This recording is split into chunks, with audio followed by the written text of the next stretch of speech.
Okay, good morning. I want to welcome you for this session. We're just about to start. Thank you for having time to attend this session. To start formally, let me request my colleague, David, to open up with a word of prayer. Good morning, everyone. Let's begin and pray. Our dear Heavenly Father, we once are grateful for having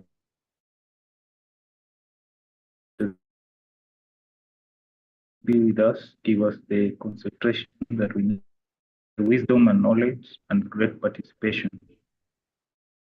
That each and every one of us will leave this webinar with a lot of. In Jesus' name, we do pray, trusting and believe. Amen. Amen. Thank you, David. Welcome. This is our third quarter sensitization. Again, another moment for us to have a discussion. And for us to start off, let me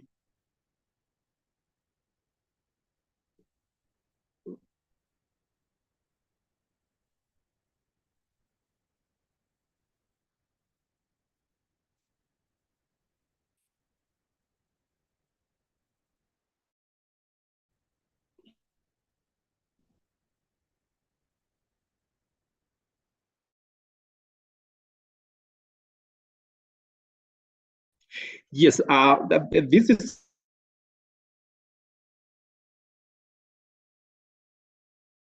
quarter. We need to have this discussion. I want to take this opportunity on behalf of NACOSTI to really welcome you for this session and say a big thank you for having time to attend this session. This for sure is a very important session for us to make this indicator is for implementation for the greater good for our country and for our institution. So briefly,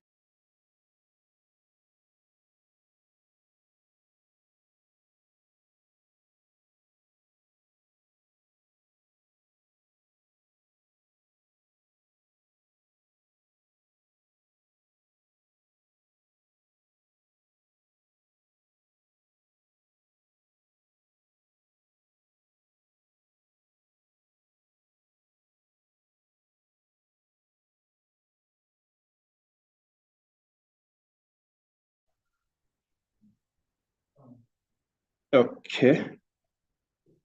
Okay, great. Sorry for that. The technical hitch. I was inviting you, dear participants, as you introduce yourself on the chat. Let us know those who are attending for the first time that we are able to customize our response and the kind of the cadence that we need to take you through. So just to quickly bring you up to speed, the reason we are here this morning, we're dealing with our state department who are participating. Indicator is for us, the public sector. So this morning we are dedicating this session to our ministries so that we're able to deal with the specific issues that will be around the ministries and the public things that are able to closely related. So subsequent days would be able to repeat these, but customize it to other institutions. But again, also take the advantage, you are free to attend any session in the course of the week, as we had shared the link, so that you can take a good use of this opportunity to help you in terms of preparing and implementing this indicator. So for us, this financial year, the 2023-2024, the STI mainstreaming as an indicator in the 20th cycle, there are three major things that we are supposed to do. And this is what will guide us in terms of what we're able to discuss today. Because one of the requirements that is to develop that institutional STI mainstreaming strategy. Those who are already in there, you are in the implementation phase. So we want to have a discussion around there for those who are yet to develop so that we can bring you quick to speed. Those who are implementing some of the challenges, perhaps that you may be able to get in that process. Again, we want to have a look at what you expected as well is developing this annual work plan. Mainly, this is what you expected to accomplish for this financial year. Now we're in third quarter, and we are doing this purposely before we report for the third quarter, so that we're able to address your challenges and the issues around there. And again, this indicator you expected to be reporting quarterly. And this is our commitment that every quarter before you report, we have this discussion so that we're able to address your concern and your issues. So these are the sub-indicator for that indicator this financial year. And we are glad for those who are already in it, and we welcome those who are joining for the first time. So in brief, some of the objectives that we want to do, mainly we want to help facilitate the process of implementation. And in this endeavor, we are trying to break down some of the issues that we want to have a look at. One of the major issues that we want to bring forward to you is the reporting framework. That by demand that you had demanded the last stakeholders forum, that we need to digitize this process. So that has been accomplished. So we have this opportunity today to interact with that, and also to get your feedback in terms of how you interact with the system. We also need to help our colleagues who are joining the first time so that we're able to break down this indicator. What are its requirements? What needs to be done for implementation? So we'll have a look, just a brief overview in terms of this indicator, what it contains, what needed in terms of requirements, and how it needs to be. Again, we also want to bring this forum for you to address your issues, your comments, your challenges in there, because as you're preparing to report for quarter 3, let's make good use of the opportunity. In the chat, the question you can be able to raise that. So purposely, that's why we have here a whole committee ready to address your issues around that. And we'll be able to have also an opportunity to look at briefly the template that we have provided for development of STI strategy, for institutional STI strategy. And in this case, it will be STI strategy for state departments that constitute our ministries. And that will be another important milestone, because this is one of the key documents that you need to have for you to be able to implement this indicator as expected. And finally, we'll have a quick overview in terms of the current trends in the research, science, technology, and innovation ecosystem. It is important for us to get that overview, where we are headed, why we are doing this, and some of the things that we need to get as a country, so that we're able to take good use of the matters, science, technology, and innovation. And more important, the reason we are doing this is that we want to assist institutions to use STI intervention in delivering on your key mandates, your core mandates, how we can be able to deploy STI interventions to help you attain your objectives. So ladies and gentlemen, this is what we will have a discussion around this half-day session, guided by this, but also more importantly, some of the feedback that we are going to get from your end, so that we are able to respond effectively. I want to end there, and just so that to give that overview and background why we'll be here. And once again, thank you so much for dedicating this time for us to have this important discussion. So we'll have to move into the first presentation, and if he's my colleague, Javan Muti, will take us through in terms of the STI indicator and its requirement, just that broad overview. With your permission, I will stop this so that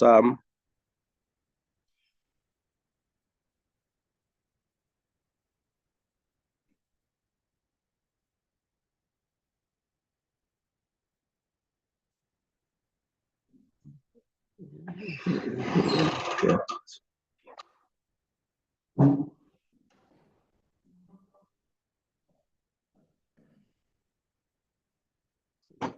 Sharing. Sharing.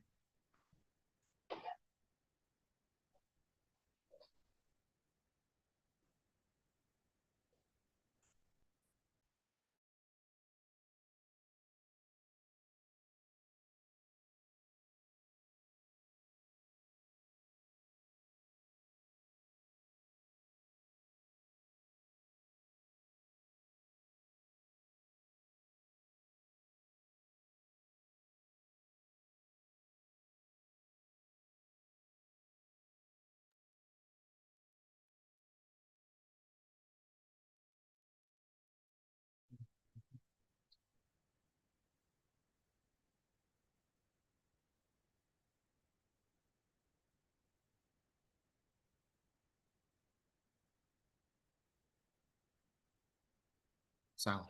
Okay. Thank you, Dr. Gige. Ladies and gentlemen, once again, good morning. As it has been indicated, we'll be taking you through. Basically, I know as Dr. Gige has stated clearly, we know we have some of us who are joining us for the first time.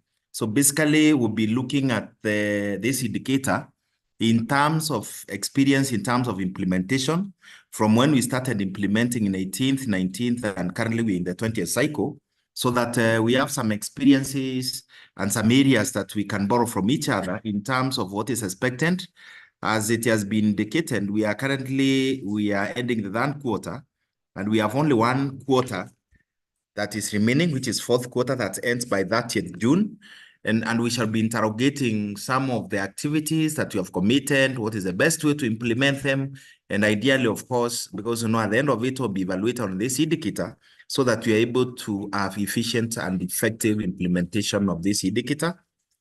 As you've been told, my name's Javan Muiti, and I'll be taking you through that session. And to start with, all of us, basically, we look at the purpose of the sensitization. Why are we having this sensitization? Sorry for that. Basically, we are looking at this indicator in relation to science, technology, innovation, which is, of course, under our core mandate, where we're implementing as part of our core business that we do as ministries, as MDAs, and of course, also analyze or interrogate the impact, looking at the impact, what has been happening the last 3 years, and more so this year of 20 cycle, and bearing in mind that the year is coming to an end, the 20 cycle is coming to an end in the next quarter, that is fourth quarter. What is the relationship of this implementation in relation to Vision 2030, MTP4 that was launched last week, and of course, even better. So the discussion will be around there. And as we implement, we want to see the bigger picture. What is the integration levels of this indicator within what we do as MDAs? As a side, the PC platform is meant to enhance, assess, and infuse efficiency and effectiveness in implementation of this indicator so that as an MDA, as an institution, as a ministry, we are able to get the intended or planned purpose for the indicator. So, of course, it's within our PC, and we have already committed. And the journey has been with us since 18th cycle, which was 2021, 2022 financial year. We started from 2021, 2022 up to now. And basically, before that, we need to look at the journey. Before having STI, science, technology, innovation within our core mandate, we used to implement it as part of R&D, research and development. And we'll be looking at some of the changes. If you had look at the time we started implementing this indicator under SPS, that's sector performance standards for the specific sectors, that is up to around 2013, the indicator only restricted use commitment of 2% on R&D. And by that time, very few MDAs participated. They were mostly universities and research institutions. There was low coordination and compliance. There were no clear coverage of MTP1 or MTP2 by then. And of course, MDAs, SPSS rarely captured the indicator. So basically, before the introduction of science, technology, innovation, with, of course, enactment of the Act of 2013, revised in 2014, the indicator basically, we used to have research and development. And the restriction basically was on 2% within the core mandate. So as we'll be looking at the indicator for 2023, 2024, we realize that there have been a lot of improvement. There have been a lot of commitment to ensure that matters research, science, technology, innovation are taken care of. So there is that expansion of the scope so that we are able to look at the entire ecosystem. After the reintroduction of this indicator, that is from 18 cycle performance contract up to now, the indicator now is mandatory and core mandate. 2%, which was then part of R&D that we used to commit, is not just one of the activities that we are committing as ministries, as MDAs, basically. Implementation and application is scoped on Vision 2030, MTP4 and better, and there is a very close relationship.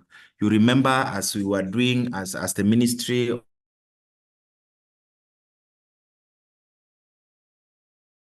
they developed the fifth generation guidelines, there was a very clear emphasis to ensure that as we align our strategic plans, basically we bring the aspect of we align with the Vision 2030, MTP4, better and all that. And again, if you look at your PC that you're committing as a one of the commitment and the core mandate is to ensure that there is clear alignment of these Vision 2030, Medium Term Plan 4 and better. And within it, of course, that's why that's why you are committing your STI mainstreaming, meaning already there is that alignment. There is that assumed or implied alignment which we need to do. Of course, there's huge improvement in number of MDAs onboarded. Comparing this from where we come from the 18 cycle, currently there are a lot of MDAs. And every year, the numbers have been increasing. As we said earlier, we also been getting more focal persons being appointed and champions and all that. That shows the growth, the implementation across MDAs. And the first cross-cutting 18 cycle, STI mainstreaming was the first cross-cutting indicator ideally and a specialized agency that was factored within the core mandate of MDAs. So basically, again, that shows the importance and the weight that this indicator has across in terms of implementation. NACOST ideally is a specialized agency, and their role number one is to develop the indicator as they have done and which we're implementing and provide feedback on relevant performance. For example, at the end of this quarter, which ends by 30th of this month, by 15th of next month, you expected all MDAs expect that quarter to NACOST, where NACOST will analyze and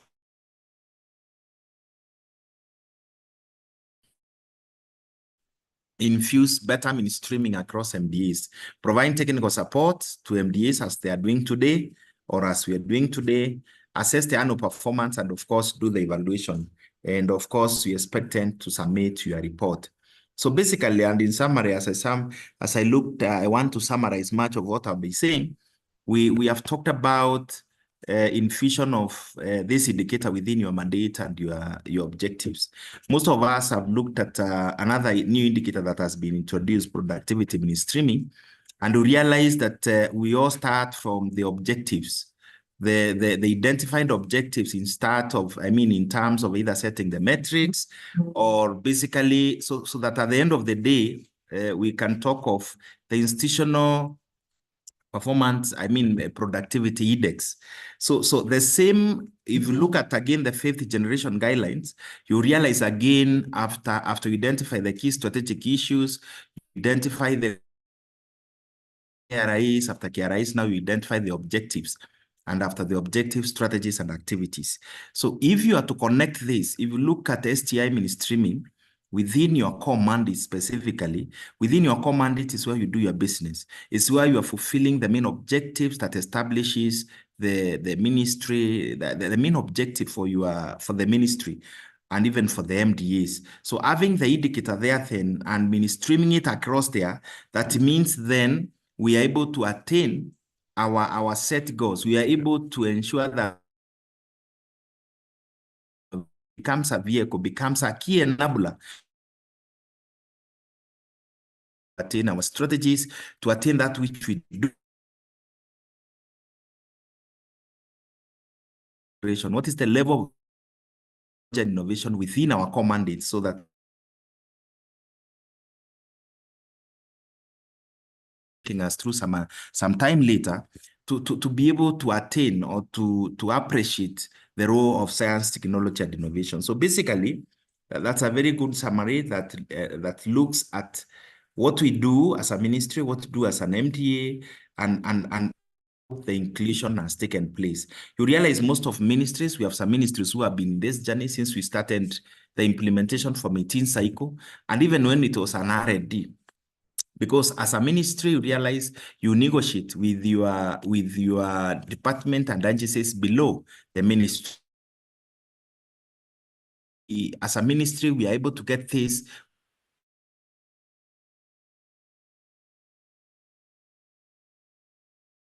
of the PCs of your respective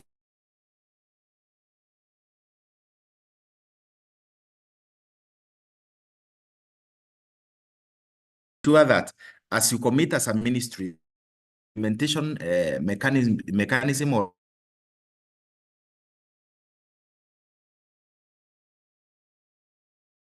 history. So that is very, very critical. In summary, of course, under Vision 2030, this indicator is an enabler. MTP4 was launched last week, and you all agree with me. The role of science, technology, innovation is very, very clearly canvassed. And as the president was launching this MTP4, in summary, was how research, science, for us to move forward as a country. And I know as who participated in this can attest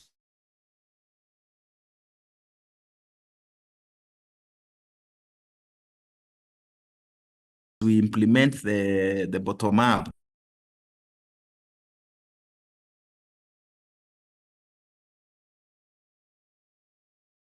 to deliver the same. Quickly, looking at our PCs and the way they have been structured, if you look at all the performance criteria, financial and stewardship, service delivery, they are all meant to support the core mandate. And if you look at the weighting for the core mandate, it takes the higher weight of 65. And that again is an emphasis in itself of the role of science, technology, and innovation. You allocate money and financial stewardship. Service delivery is the service now that you offer.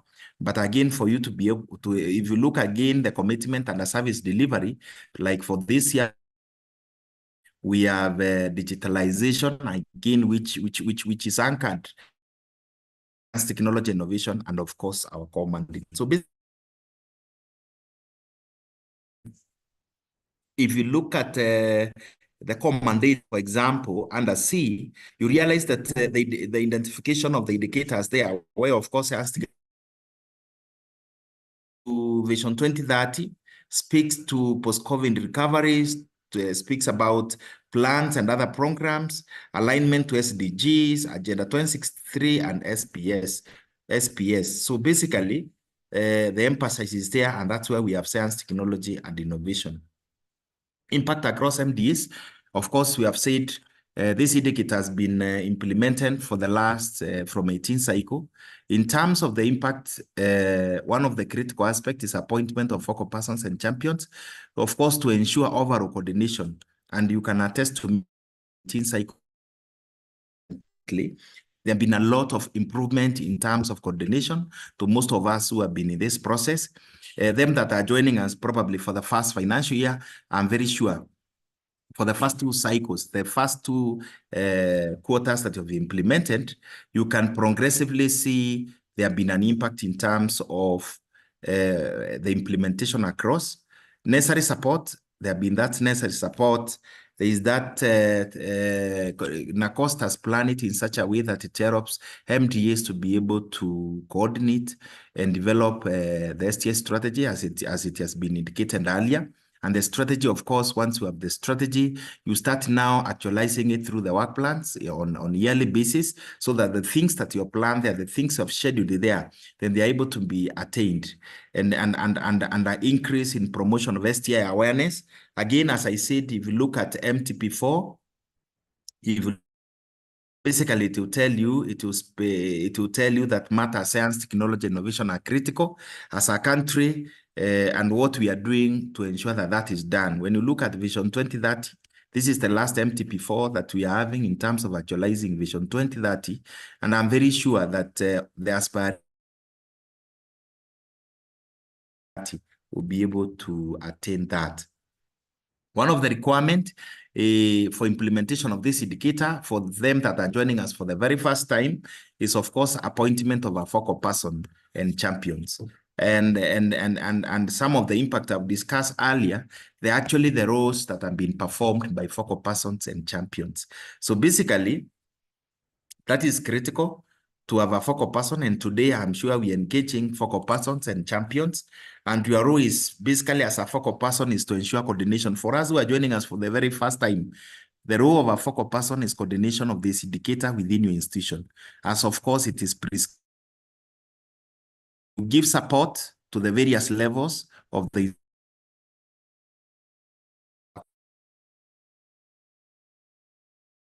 or when capacity building can be, for example, where an ACOST is coordinating as it is doing now, or for example, it could be need driven. You realize that you have some unique areas that you want to be addressed, and then of course you request an ACOST, and that is done. So it is the role of the focal person to ensure that sufficient sensitization and capacity building is undertaken within the ministry, so that there is that collective and an efficient implementation. Promotion and collaboration, promoting STI, ensuring quarterly reports. It is the role of the focal person ideally to ensure that these reports, quarterly report, are submitted. So basically, those are the role. The role of the focal person, in other words, is the chair. When you form the STI, when the focal person and the champions meet, they normally constitute the ministry STI mainstreaming committee, where the focal person ideally is the chair, and the champions are members of that committee. It is very critical, and you must have the letter of appointment, because you need that letter when you're reporting. The individual should be either in top or mid-row level for obvious reasons, but must be conversant with implementing issues on research, science, technology, and innovation. So the person, this capacity can be built by an ACOST, as we are doing today, for you to understand your role, or you could be probably in a position where you already have the capacity, but it's very critical to have someone around there. Champions, as we said again, they can be many, depending with the ministry. You can have 2, 3, 4, and all that. The focal person will always be one, but the champion, you can have a number, depending with the uniqueness of the ministry or what you want to be addressed.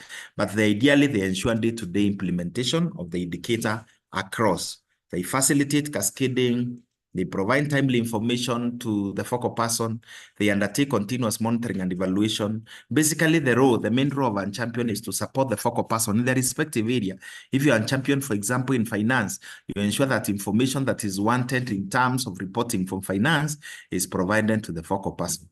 So when the champion and the focal person sit together, as I've said again, they form the committee, the STI mainstreaming committee, and then they are able to undertake the activities, they are able to do the reporting. The reporting should be done as a team. And this is one of the best practice that has helped most of MDAs to effectively implement this indicator. Ensure that the reporting is done together, so that we are able to compile one report that the PS signs, and the report, of course, becomes a clear you're able to demonstrate implementation of your activities in all areas, depending with the areas that you have appointed your focal persons. So basically, that is the role. Who is a champion? The critical consideration is that you should be able to transform and lobby others in matter, science, technology, and innovation. And I know we have been having champions for other issues, and ideally, the criteria is similar.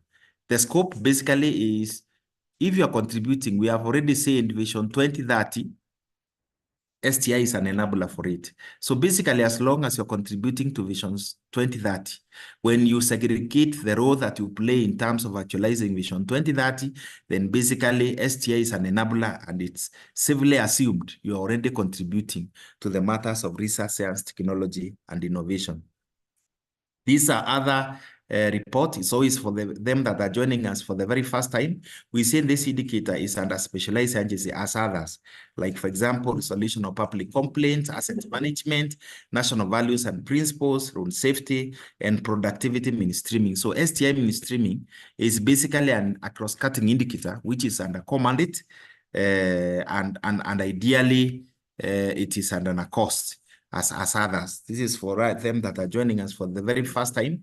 In terms of monitoring, reporting, and in terms of timelines for monitoring, reporting, and feedback, we emphasize that you need to comply with the guidelines. The guidelines are very clear that you report after the end of the quarter, meaning you report by the 15th end of that respective quarter.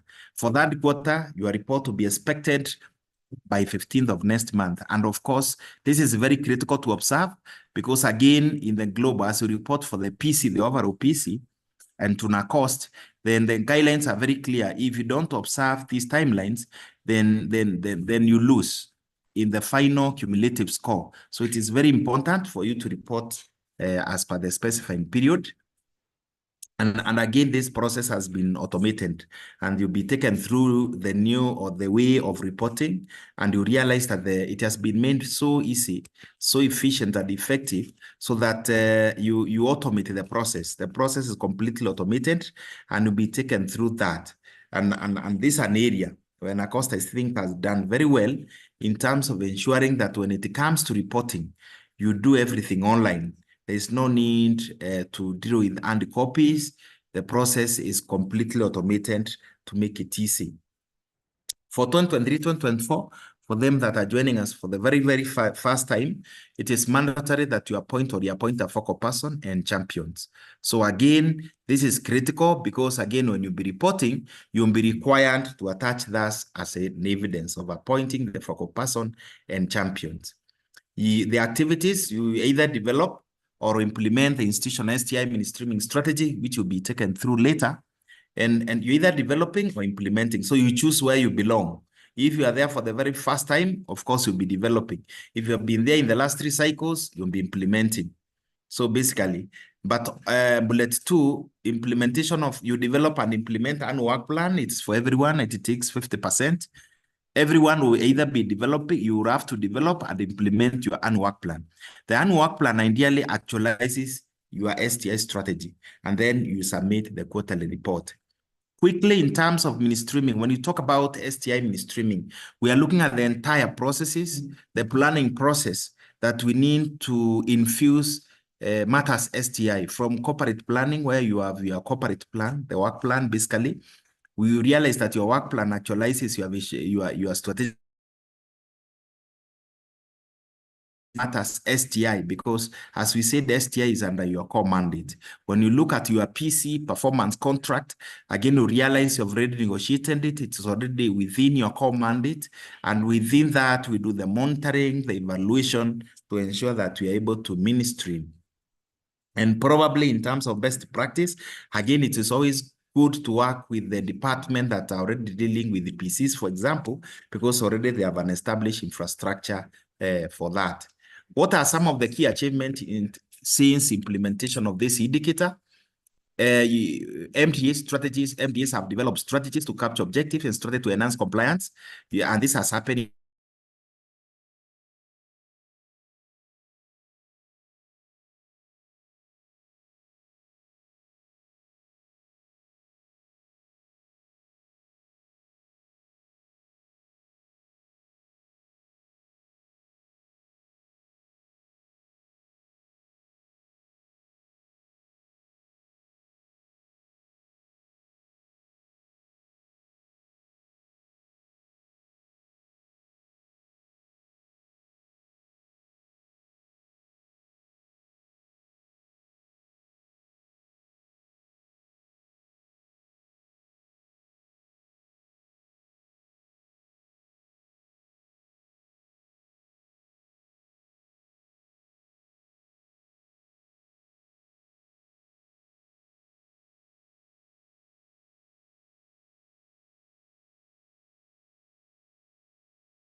Sorry, ladies and gentlemen. We are under some internet challenges, but I believe we are back. Sorry for that. So quickly, we were looking at some of the achievement.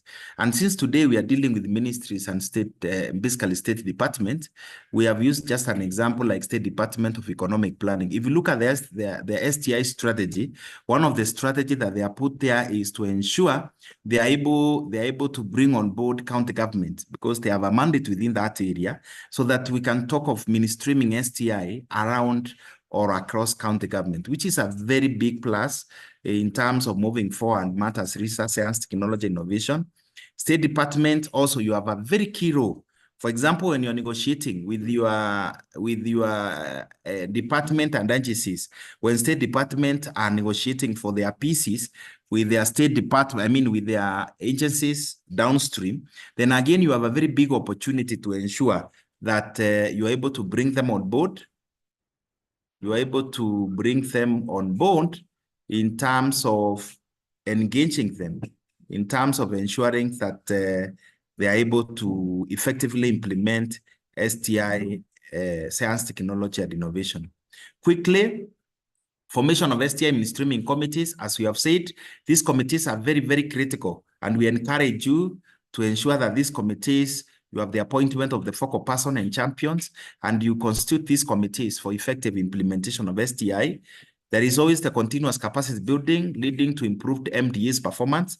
Again, this has happened like what NACOST is doing today. And again, you can also request where you realize you have a special need, where it is demand-driven. NACOST, you can always, the focal person can always liaise with the NACOST and you'll be assisted. Depending on STI mainstreaming in MDA's mandate, again, as we said, the indicator, of course, is within your mandate, the core mandate.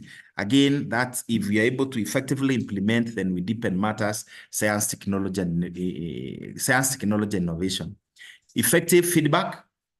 Again, as we said, NACOST will always analyze your feedback. Your quarter report, and give you a feedback. We expect you to use that feedback to improve and to ensure that you improve your next quarter reporting. And this indeed has been happening very effectively. NACOST has been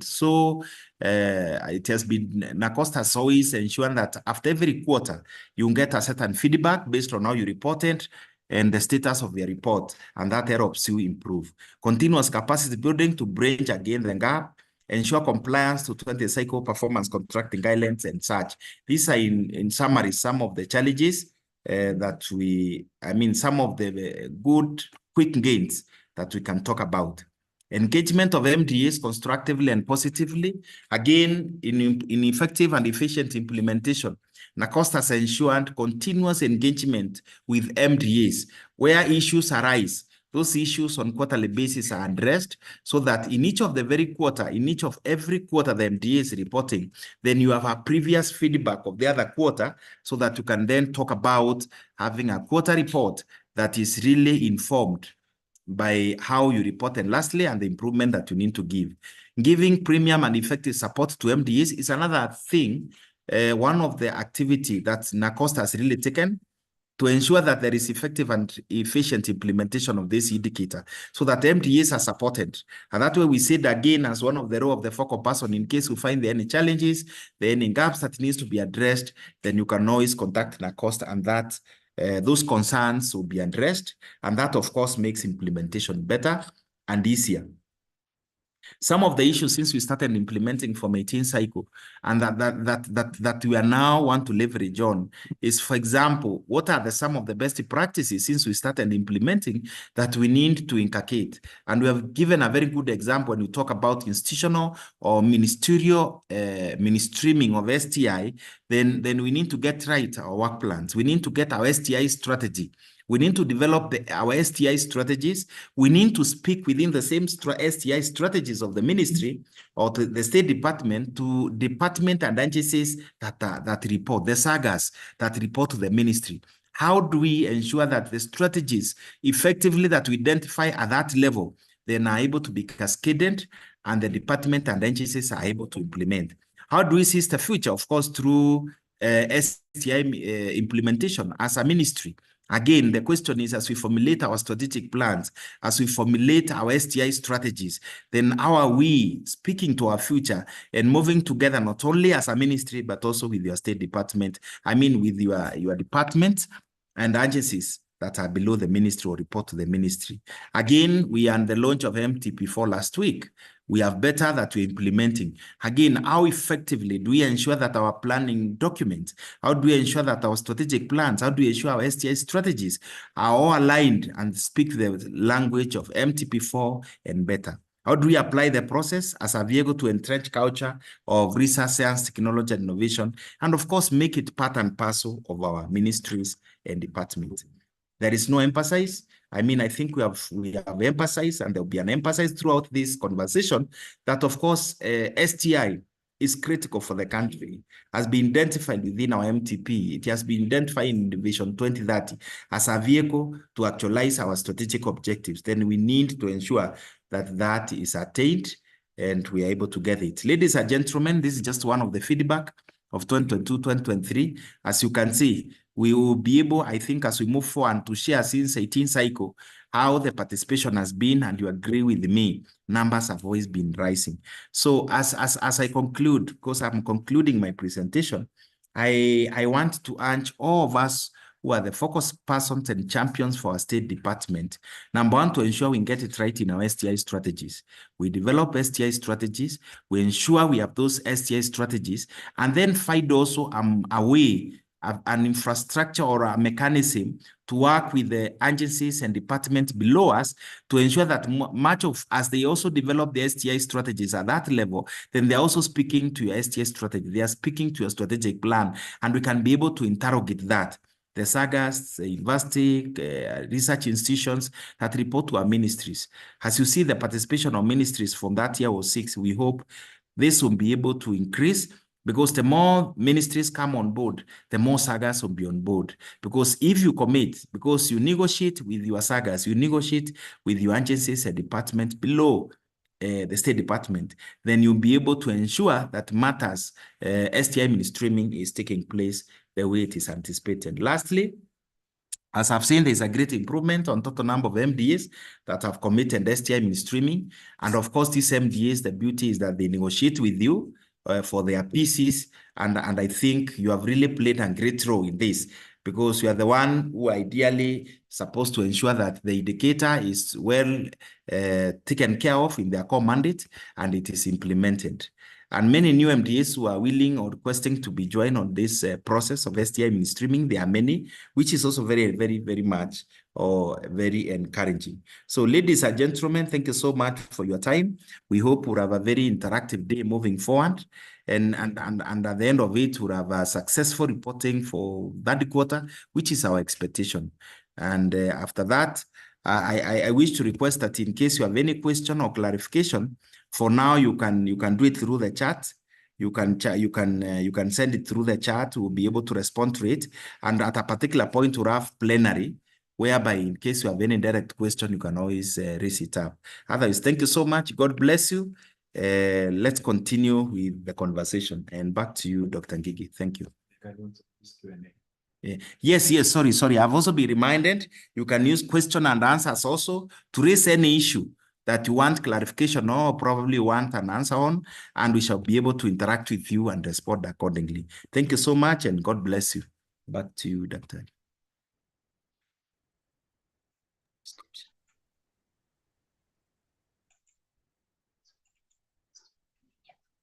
Okay.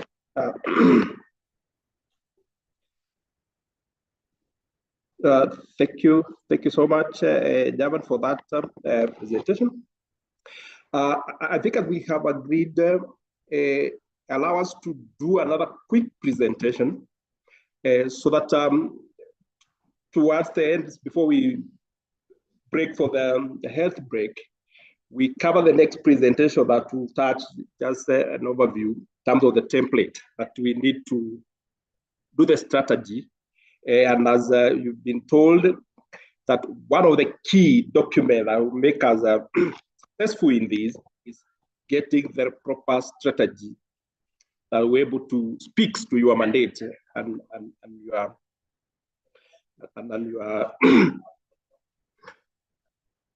mandates and functions. So what I'll do for now, let me share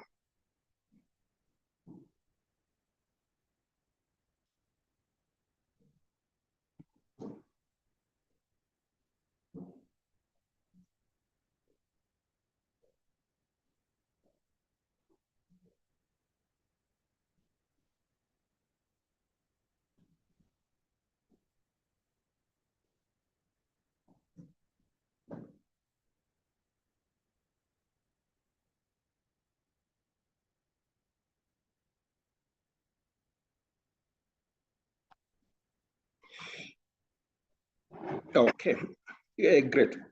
So, ladies and gentlemen, I want just to connect this quickly in terms of the strategy, what should be expected to develop.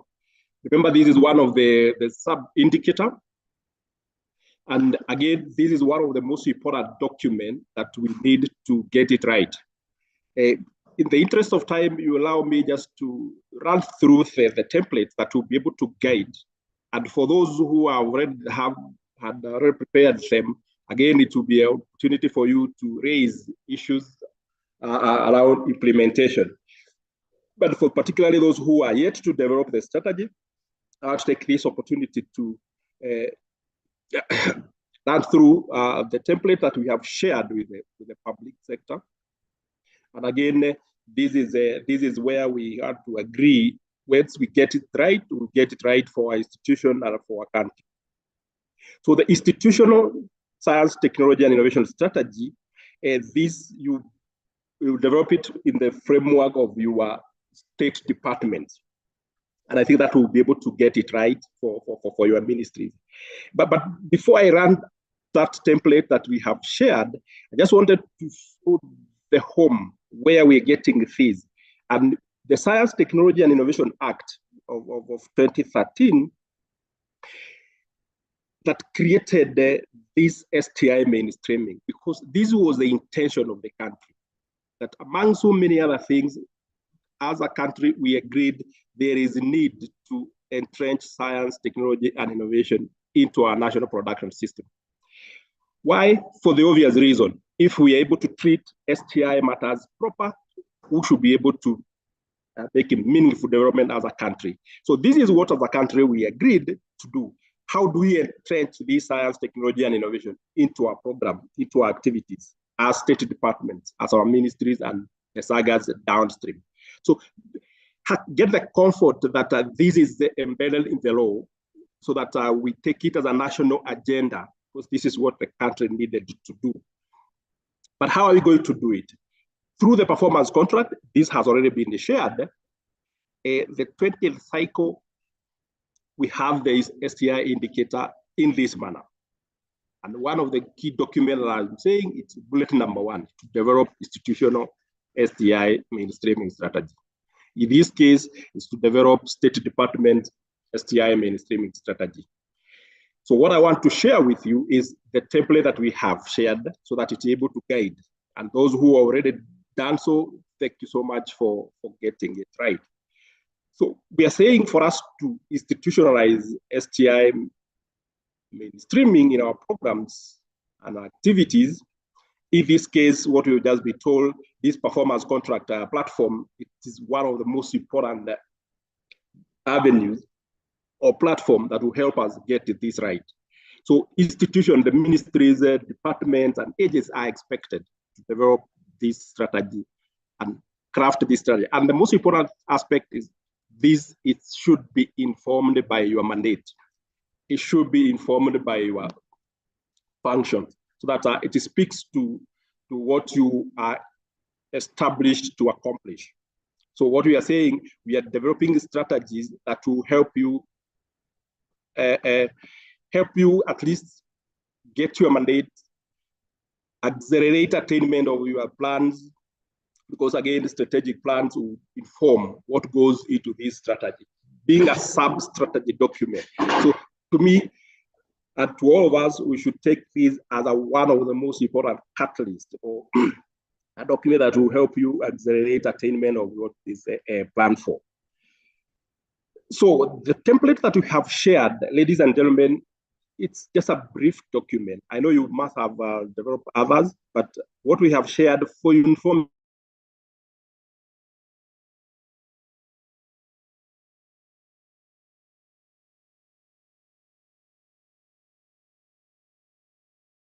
purposes, the document that will have just implementation framework as chapters, and the monitoring and evaluation as chapter 5.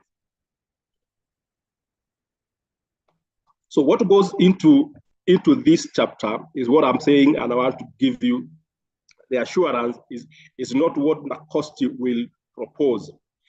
It is what your mandate, your functions, and your strategic plans aspire to do, what will go into this document. So quickly, this is what we have shared. It is on our website. But again, it's our responsibility to assist and work with you while developing this document. So in brief, chapter 1 of this template that we have shared is just a straightforward, because they're asking your institutional background, your legal framework that established the State Department, your functions, and any other science, technology, and innovation related matters. So it could be a page or half a page or 5 page, because you're just introducing your State Department. So that's chapter 1. It's as brief and straightforward as that. And of course, in this, you can only be the experts yourselves in doing this document, because it's appearing in all your documents and all your other policy instruments. Chapter 2, we have indicated that chapter 2 of this template want to capture the situational analysis in using the SWOT, your strength, weaknesses, opportunities, and threats, meaning you're looking your State Department internally. What are your strengths? What are your weaknesses, opportunities in there, and the threat, insofar as matters to do with science, technology, and innovation. And this gives you a very important approach, because when we go to chapter 3, where we'll be developing the strategies, you are informed by your weaknesses and your threats and opportunities that are around there. So again, you're saying this is a document now that speaks to your issues and help you mitigate some of the threats that you may realize as a State Department, as ministries, you need to address. Deploying science, technology, and innovation interventions, technologies or ideas. So that's why I think situational analysis, we're looking at yourselves internally. We're not looking at external factors, but internally. And this, because your strategic plan is able to guide so well, where are you headed as a State Department? Again, chapter 2, very important chapter. And again, very straightforward chapter, because you pick the issues that relate, that speaks to your weaknesses, speaks to your threats. And it will be very important for us to address those. And of course, in this chapter 2, you will also be expected to provide the rationale why this institutional STI strategy. But of course, is exactly what I'm saying, because it's a document to help you in that direction. So that is chapter 2. Again, very brief chapter that you be able to do. Chapter 3 of this document, in this, you're taking out the strategic orientation the document will be addressing. But again, what I would just indicate is need to be guided by your strategic plan, because the vision, mission, and core mandates, these are your institutional, these are the State Department visions. So you are not crafting new ones. Objectives, we'll be able to craft what will be the objectives for yourselves coming up with this STI strategy. And again, what will be some of the guiding principles around developing this strategy. This will be a very important chapter, because it's able to speak to where this document should be able to drive our institution. And that's what I had said even in the introductory remark. Once we get this right, we get it right for institution and for our country. So chapter 3, we have provided these strategic issues, because NACOSTI has guided these based on the STI's policy, that these 8 strategic issues should be able to guide our institution in developing their institutional STI strategy. And the 8 strategic issues are important because they cut across all the ministries or departments. They are important to each and every institution. For example, number 1, the issues of human resource development. This is one of the strategic issues that we are providing to the country, that as the department, if you get right how we're going to address the issues of human resource development, this should be a very important strategic issue So what we will be asking you in this document is for you to develop strategies as to how, as State Department, you wish to address matters human resource development. This again speaks to your needs and speaks to where you want to go, where is projected by your strategic plan. The issues of infrastructure for science, technology, and innovation, and digital readiness. This is again a strategic issue that is key and very important for our institution, for your service delivery. And even for this current government, the issues of digital readiness is one of the core mandates. So what we are presenting to you is that look at that strategic issue and think through, being informed by chapter 2, what we did, situational analysis, what will be your weaknesses around the issues of infrastructure. And now this document presents you a golden opportunity for yourselves as focal persons and champions to craft strategies to assist our institution to improve our infrastructure and propel our institution to the higher right. Issue number 3, not in any order, but just listing, but just mentioning the issues of funding and investment in RSTI, science, technology, and innovation, and informed by research.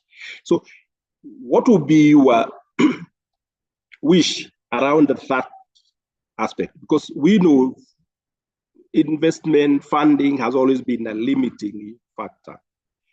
But here is an opportunity for you to craft strategy around there. What would you wish to do? Is it prepare document? Is it capacity building? Is it framework for resource mobilization? Because everybody knows, even the government capitation is always limited because of different demanding needs. So it's an opportunity for our ministries, State Department, to innovatively craft some of the strategies there to mobilize resources, collaboration and partnership, and paying attention to these strategic issues, because this is what will guide the whole document, because this is where your wish list comes. This is where you want to take your ministries, where direction you want them to face. It's an opportunity for us to have a conversation around the things. So the issues of partnership, what will be your needs?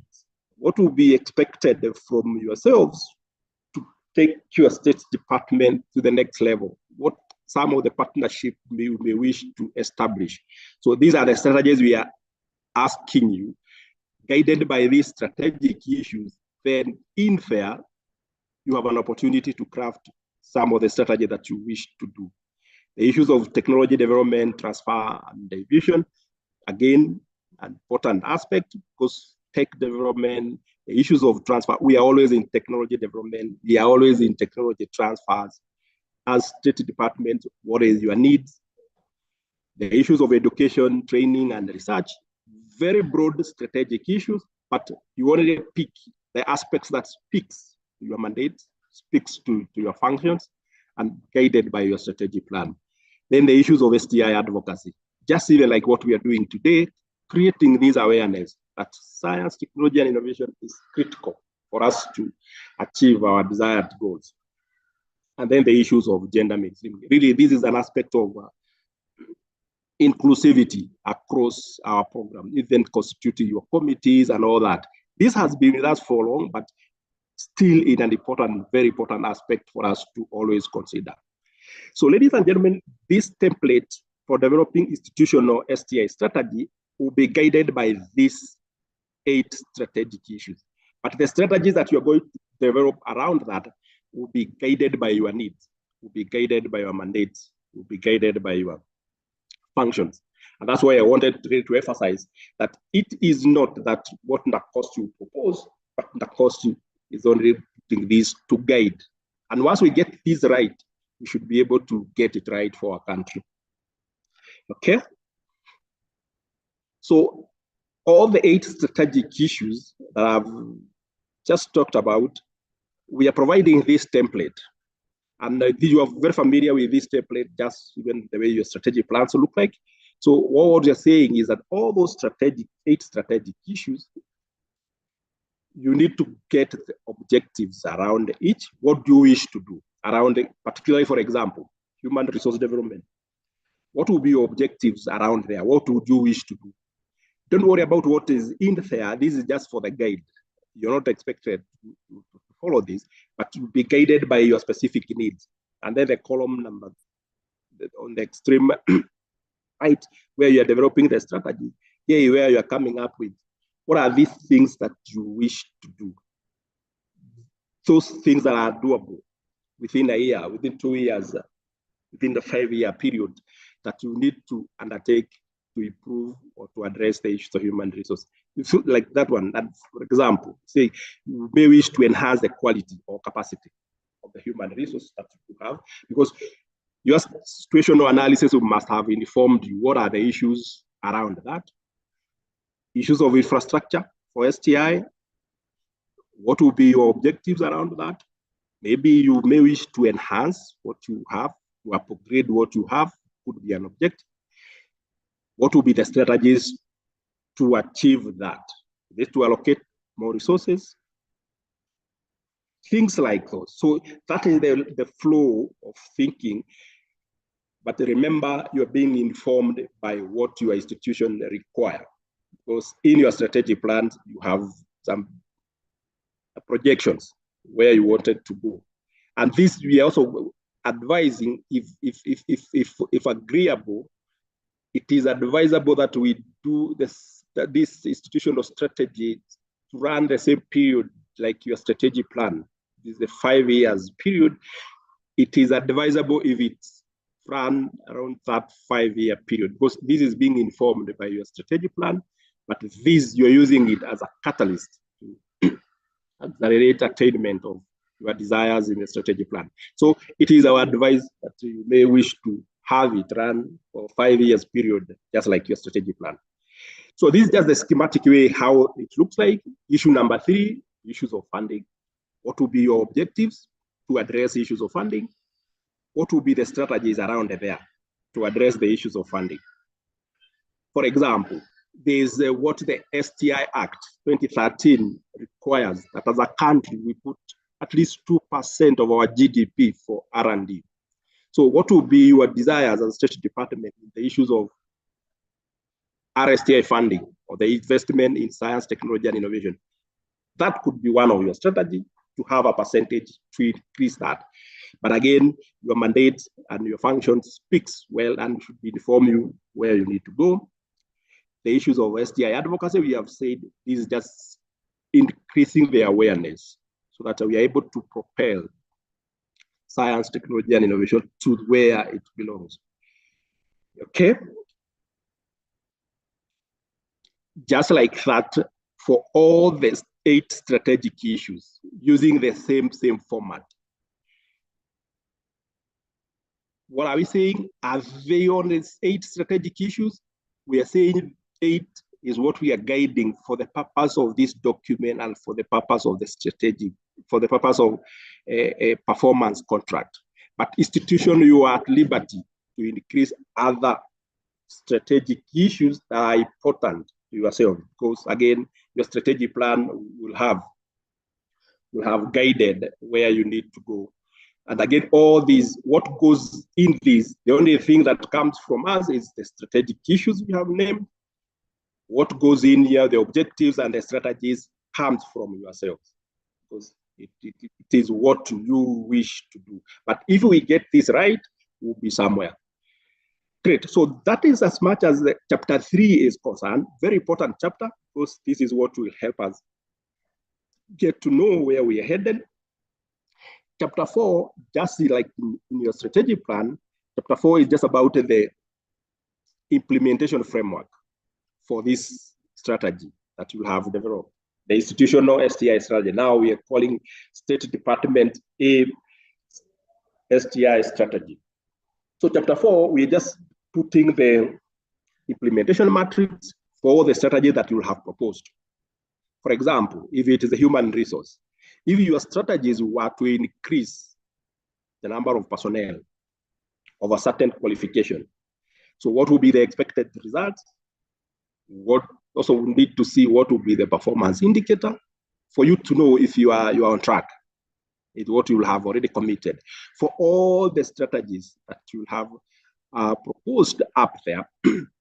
So chapter 4 will give you an opportunity to put that implementation framework. And the most important thing there is what will be the expected result. Because what you are to do, what you want to commit, has to be smart. Something that can be measured. Something that will have clear performance indicator. If it was recruitment, the number of personnel recruited over a period of 5 years, something that you're able to measure. What will be some of the means of verification? Again, chapter 5 will speak about monitoring and evaluation. What will be some of the various means that you'll be able to verify that you're doing that which you committed to do, and then the expected cost. Institutions have been asking about these because the issues of the cost, that we are not asking you to look for other resources. We are asking you to prioritize what is within your projection, and your strategic plans guide so well in here. And this is important for the focal person and the champions. Remember what you were told earlier in the morning, those committees are very important, because for institution to get it right, the composition of those committees will be very important, because if you have a person, a champion from finance will be able to guide in projecting the cost, guided by what you had projected in your strategy plan. So the letter and the spirit of that document is that to help you measure those strategies that you will have committed. Okay, so chapter 5, the last chapter, again, a very straightforward chapter. It is monitoring and evaluation. And this will be internal mechanism that you are going to put in place as the STI Ministry Committee. What are some of those mechanisms that you want to do to help you measure and track the issues of monthly, quarterly, annually reporting? And you are not reinventing the wheel, because in your strategy plan, there's a way that institutions have documented the procedures for monitoring and evaluation. So this one we only customize to get to that, because this document, again, it will be the responsibility of the focal person and champions to monitor the implementation and reporting. And again, then the issues of review of the strategy. Every document is alive. You need to provide a mechanism. How can it be reviewed as per your established documented procedures? Could be midterm, could be end term, or if need be. So this is again another very brief chapter, but also very important, because all what we are saying, or what we are committing, need to be something that can be measured and evaluated, and we see where we are headed. So, ladies and gentlemen, this is what we are calling the STI template for developing institutional STI strategy, and it can be that brief, or it can be as long as you wish, but the letter and the spirit is what we just discussed, to inform, to be guided, and to help you attain what you are established to accomplish. So this would be a very important document, because this can even outlive the STI as an indicator in the performance contract, because this, once you institutionalize, the institution are able to continue implementing these. Why? For the obvious reason, because you're saying we are using science, technology, and innovation to help you in articulate and execute your mandate for efficiency service delivery, of which we are expected to address. So I thought I would say that, but to also emphasize that it is, again, the responsibility of NACOST to work with you in this journey. So this is just an overview. The critical needs and where you need our assistance, we are always a phone call or an email away, and we should be able to work with you. So consider it's our responsibility to assist in developing this document, because collectively, once we get it right for our country and for our region. Thank you so much, ladies and gentlemen. Let me stop there. And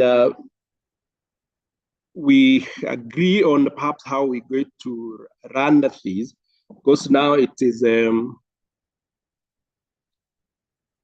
1022, we can take this opportunity to respond to some of your comments, questions for the two presentations, the STI strategy template and the overview that was taken earlier in terms of the rationale and the overview of the STI indicator itself and its requirement.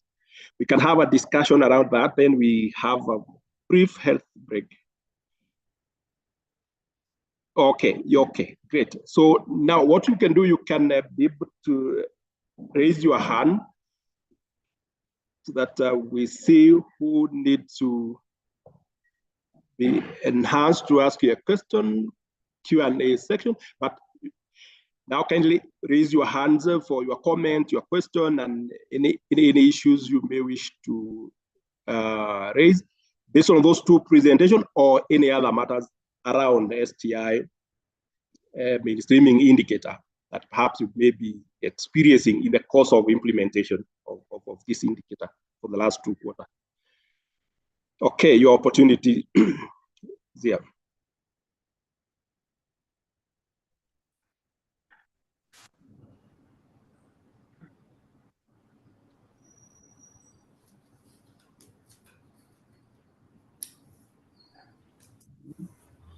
Okay, Daniel. Yes. Good morning. Good morning.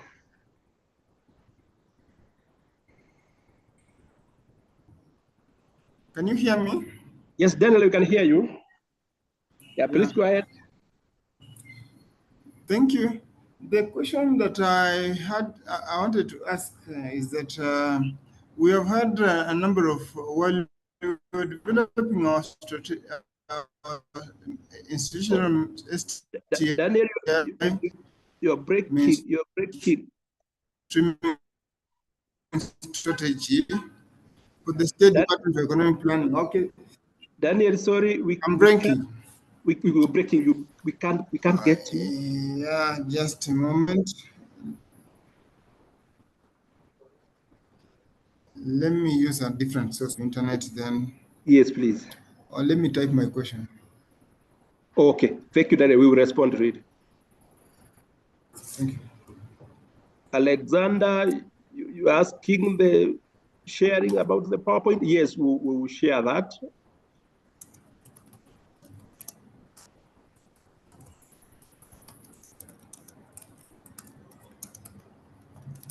Yes, Daniel, take advantage of the chat so that we're able to get you well.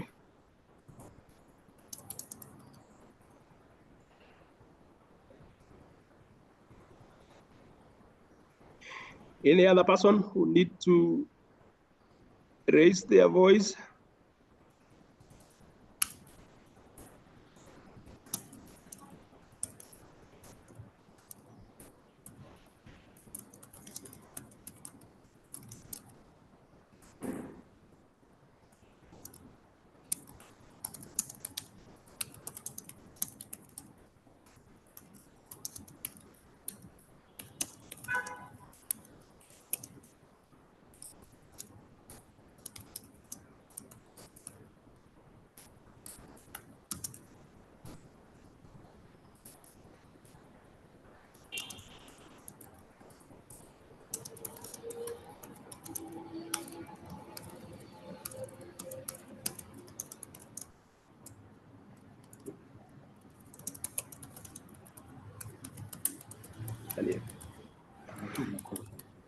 Okay.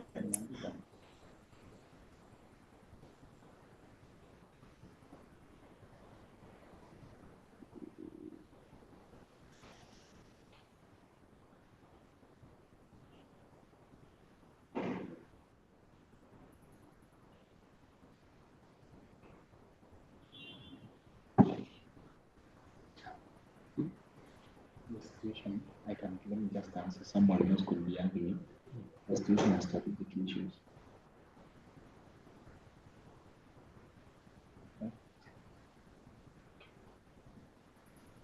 Thank you.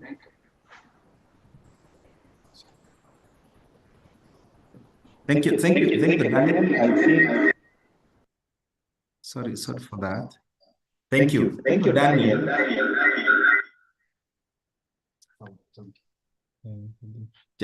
Sorry, let us.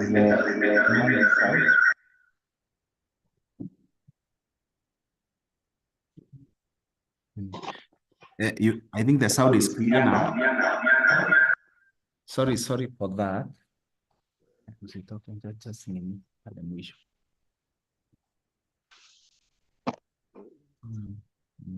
Hello? I think it is clear now.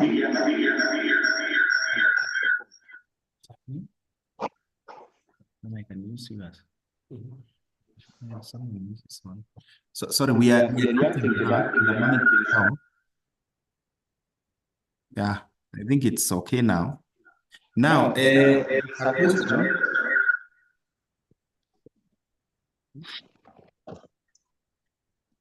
sorry for that. Let us manage some. Yeah, there was a question. There was a question by Dr. Daniel Okelele. Daniel is asking that what is the linkage between situation analysis and strategic issues? The question that we have encountered in some of the issues are not in situation analysis. Very good.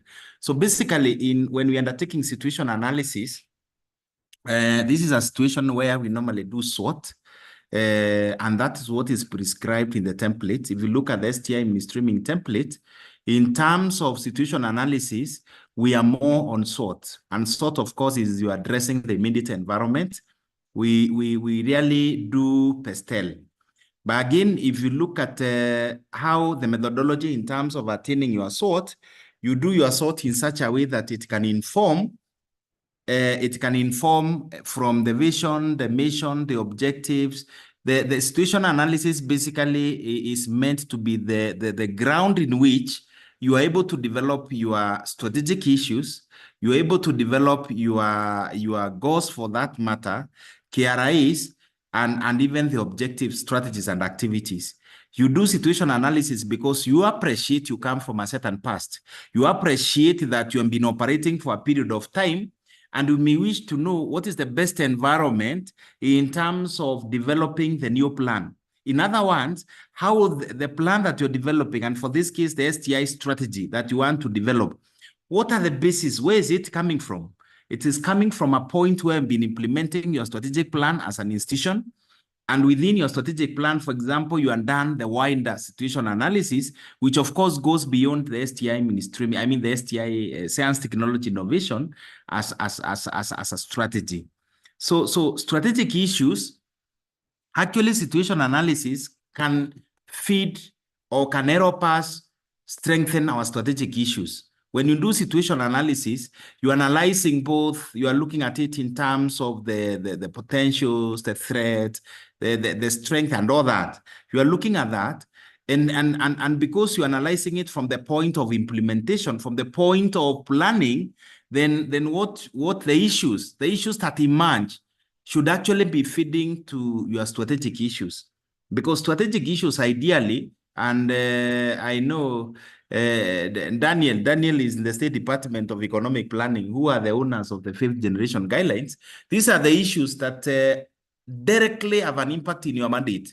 For you to successfully implement your mandate as an MDA, as an institution, you must identify issues that can either work against or can work towards. They support or they may not support your actualization of your mandate moving forward. So these issues could be either positive, they could be negative, but these are issues you must identify for you to be able to plan moving forward, because for you to actualize your mandate, these issues have a direct connection to your mandate as an institution. So how do we identify these issues? One of the easiest way to identify these issues is when you do a situation analysis. When you analyze your institution, within a framework, for example, under SWOT, PESTEL, there are many tools of analysis. Then it will guide you in a certain direction to identify specific areas that you need to address. So yes, situation analysis, if properly done, can actually contribute to what you refer later as strategic issues. Because one of the questions that should arise is that how did you identify your strategic issues? How did you say these are the issues You can identify them from a number of angles. Number one, when you do, for example, end term review of, let's say, of a strategic plan, when you do the end term and you look at the impact, what did we plan to do in 5 years? We plan to do 7 things, 10 things, whatever they were. Where are we? That analysis can speak to certain things that you need to address or you need to support so that you can be able to actualize your mandate better. That's one of the way. When you do your situation analysis, for example, using SWOT, SWOT will tell you what are the strengths, what are the threats. It will basically speak to where you are again. Again, you can build your strategic issues. In fact, SWOT in itself can also even inform your vision. It can even make you change your vision. It can even make you enhance your vision, mission, and the objectives and all that. So the question was what the issue that Daniel had. The question that we have encountered is some of the issues are not in the situation analysis. That's a very good observation, a very critical observation, because as you have said, there is a very close relationship. When you do a corrective situation analysis, then you're able to have very clear strategic issues that you need to address. So that's the relationship. And thank you for that, Daniel. We need to get it right, because when you don't get it right, immediately you develop the situation analysis. That's where you go to the strategic orientation. I mean, you start now addressing your vision, your mission, your objective, and all that. Your KRIs, the key result areas that you develop, they must be informed by strategic issues through the goals. So because immediately you identify the strategic issues, then the next thing you identify are the strategic, they are the goals, so that the goals will speak now to key result areas that now you want to concentrate on. You realize you may have many goals, but now you want to reduce them in terms of key result areas so that you're able to develop your objectives. So I agree with you. We need to have that relationship clearly. In fact, and I think if you look at our template, situation analysis, we don't have the strategic issues that were canvassed, the 8 of them or 9 of them. If you look at them, ideally, those are the output of our situation analysis. When you do situation analysis, then they should be speaking to our strategic issues. So again, it depends on how effective our situation analysis is, because if you look at the 9, or the 8 strategic issues that we have in consideration here, which ideally have been identified by NACOST as issues, if we are to talk about STI mainstreaming, then we must get right those issues. So those issues ideally should be informed, should be part of information, part of building them is, of course, through situation analysis. So this is an area I think we are continually improving. And I believe NACOST in the next implementation cycle, for example, they may wish now to speak more on the relationship between the strategic issues and the situation analysis. Thank you. I hope I've been able to respond to that, but still we can continue engaging through the chat. Thank you. Is there another? Bernard Kinga. Sorry.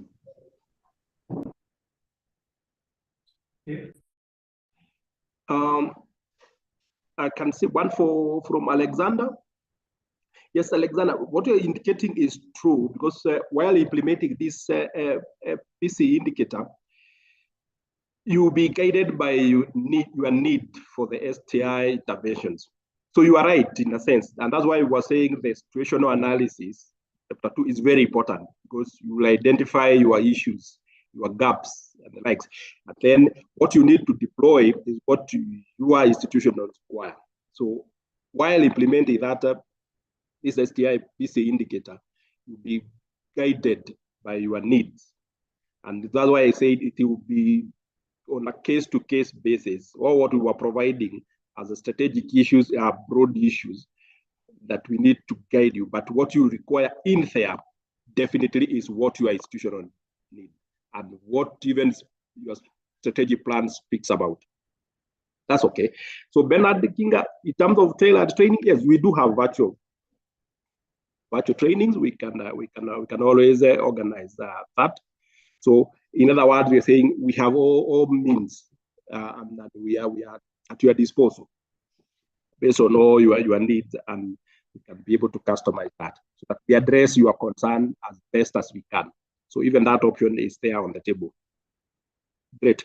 So I think at this point, we may wish to have a brief health break, 20 minutes.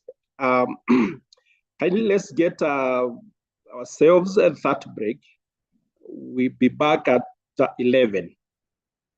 I believe that will be fair to everybody, and thank you so much for your attention and for your follow-up questions.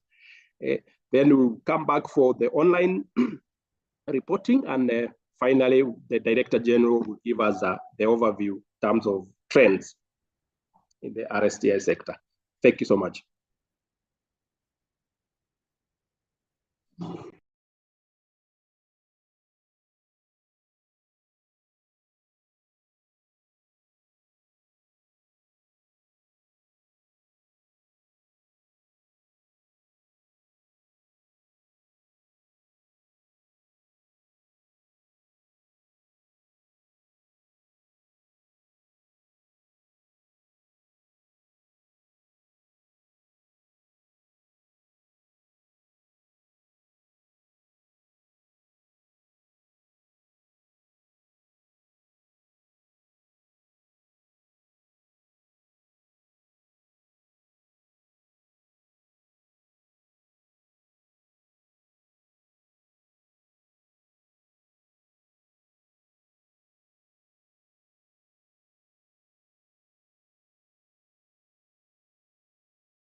Hello.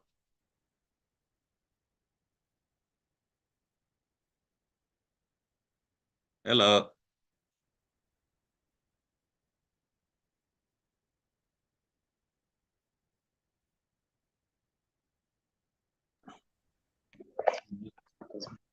Hello. You can hear me? Yes.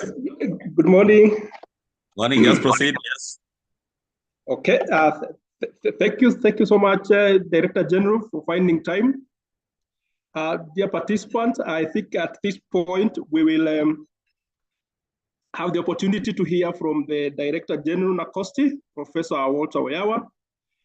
Professor, this morning we have our colleagues from the State Department and the Ministries in the category we are dealing with it today. And we really want to appreciate the kind of the numbers we have and the State Department presented. So this will be an important opportunity then again for you to have a talk with this critical segment or our stakeholders. And DG, if you're set to have opportunity to allow you to share your slides. And Yes, particularly for the first timers, DG, we want to appreciate, we have the State Department for Diaspora, we have the Government Advertising Agency, and even the WRTI again as first timers, and several others. So maybe this is a very important opportunity for them to hear from you as we canvass this national agenda. DG, if you are ready, yes, we can yes. give you the floor. Yeah, thank you, David. Am I audible? Yes, you are. And thank you very much. I think for starting up the meeting early. Our dear distinguished participants, STI focal persons, STI champions, good morning and welcome to this other series of presentations and engagement with you. We really want to thank you for sparing some time. We know most of you are senior officers of government working in the state departments, and therefore for you to spare even a minute of that time to be with us is quite a sacrifice. So I'll try to be as brief, checking note that I'm only seeing there could be only three institutions or three state departments which are listening to this for the first time. You'll bear with us because the majority seem to have heard or gone through the slides. So I will skip them if the three of you can bear with us, and later on send to you all the slides that you have given in the past. David, let me try and share my screen. I don't know whether it is visible. Is it visible? Yes, we can see it. Yeah, Okay, let me put in slide mode. Yes, is it visible on the slide mode? Yes, now yes, it's okay now. Yes. Ladies and gentlemen, as part of this engagement with you, we always focus on leveraging on science, technology, innovation for national prosperity and public good. And the keywords that I always talk about is that matters of research, matters of science, matters of technology and innovation are now regarded to be at the front line of national security of our country and public safety, as well as for prosperity. That kind of view has not been there in the past, but you have seen in during the COVID-19 pandemic, really matters of technology and innovation were at the front line in terms of guaranteeing public safety and so forth and so forth. And therefore, from the outset, I think two things are coming out very strongly, which I've captured there on the first slide, that STI, what we are calling, we are adding one element called RSTI, Research, Science, Technology, Innovation, is now regarded as a game changer for the realization of the SDGs. And to this one, we are fortunate that His Excellency the President chaired the session on this, the game changer, STI as a game changer for the realization of the SDGs. He chaired a session at the UN high-level meeting last year, and that was quite a positive and a plus for all of us.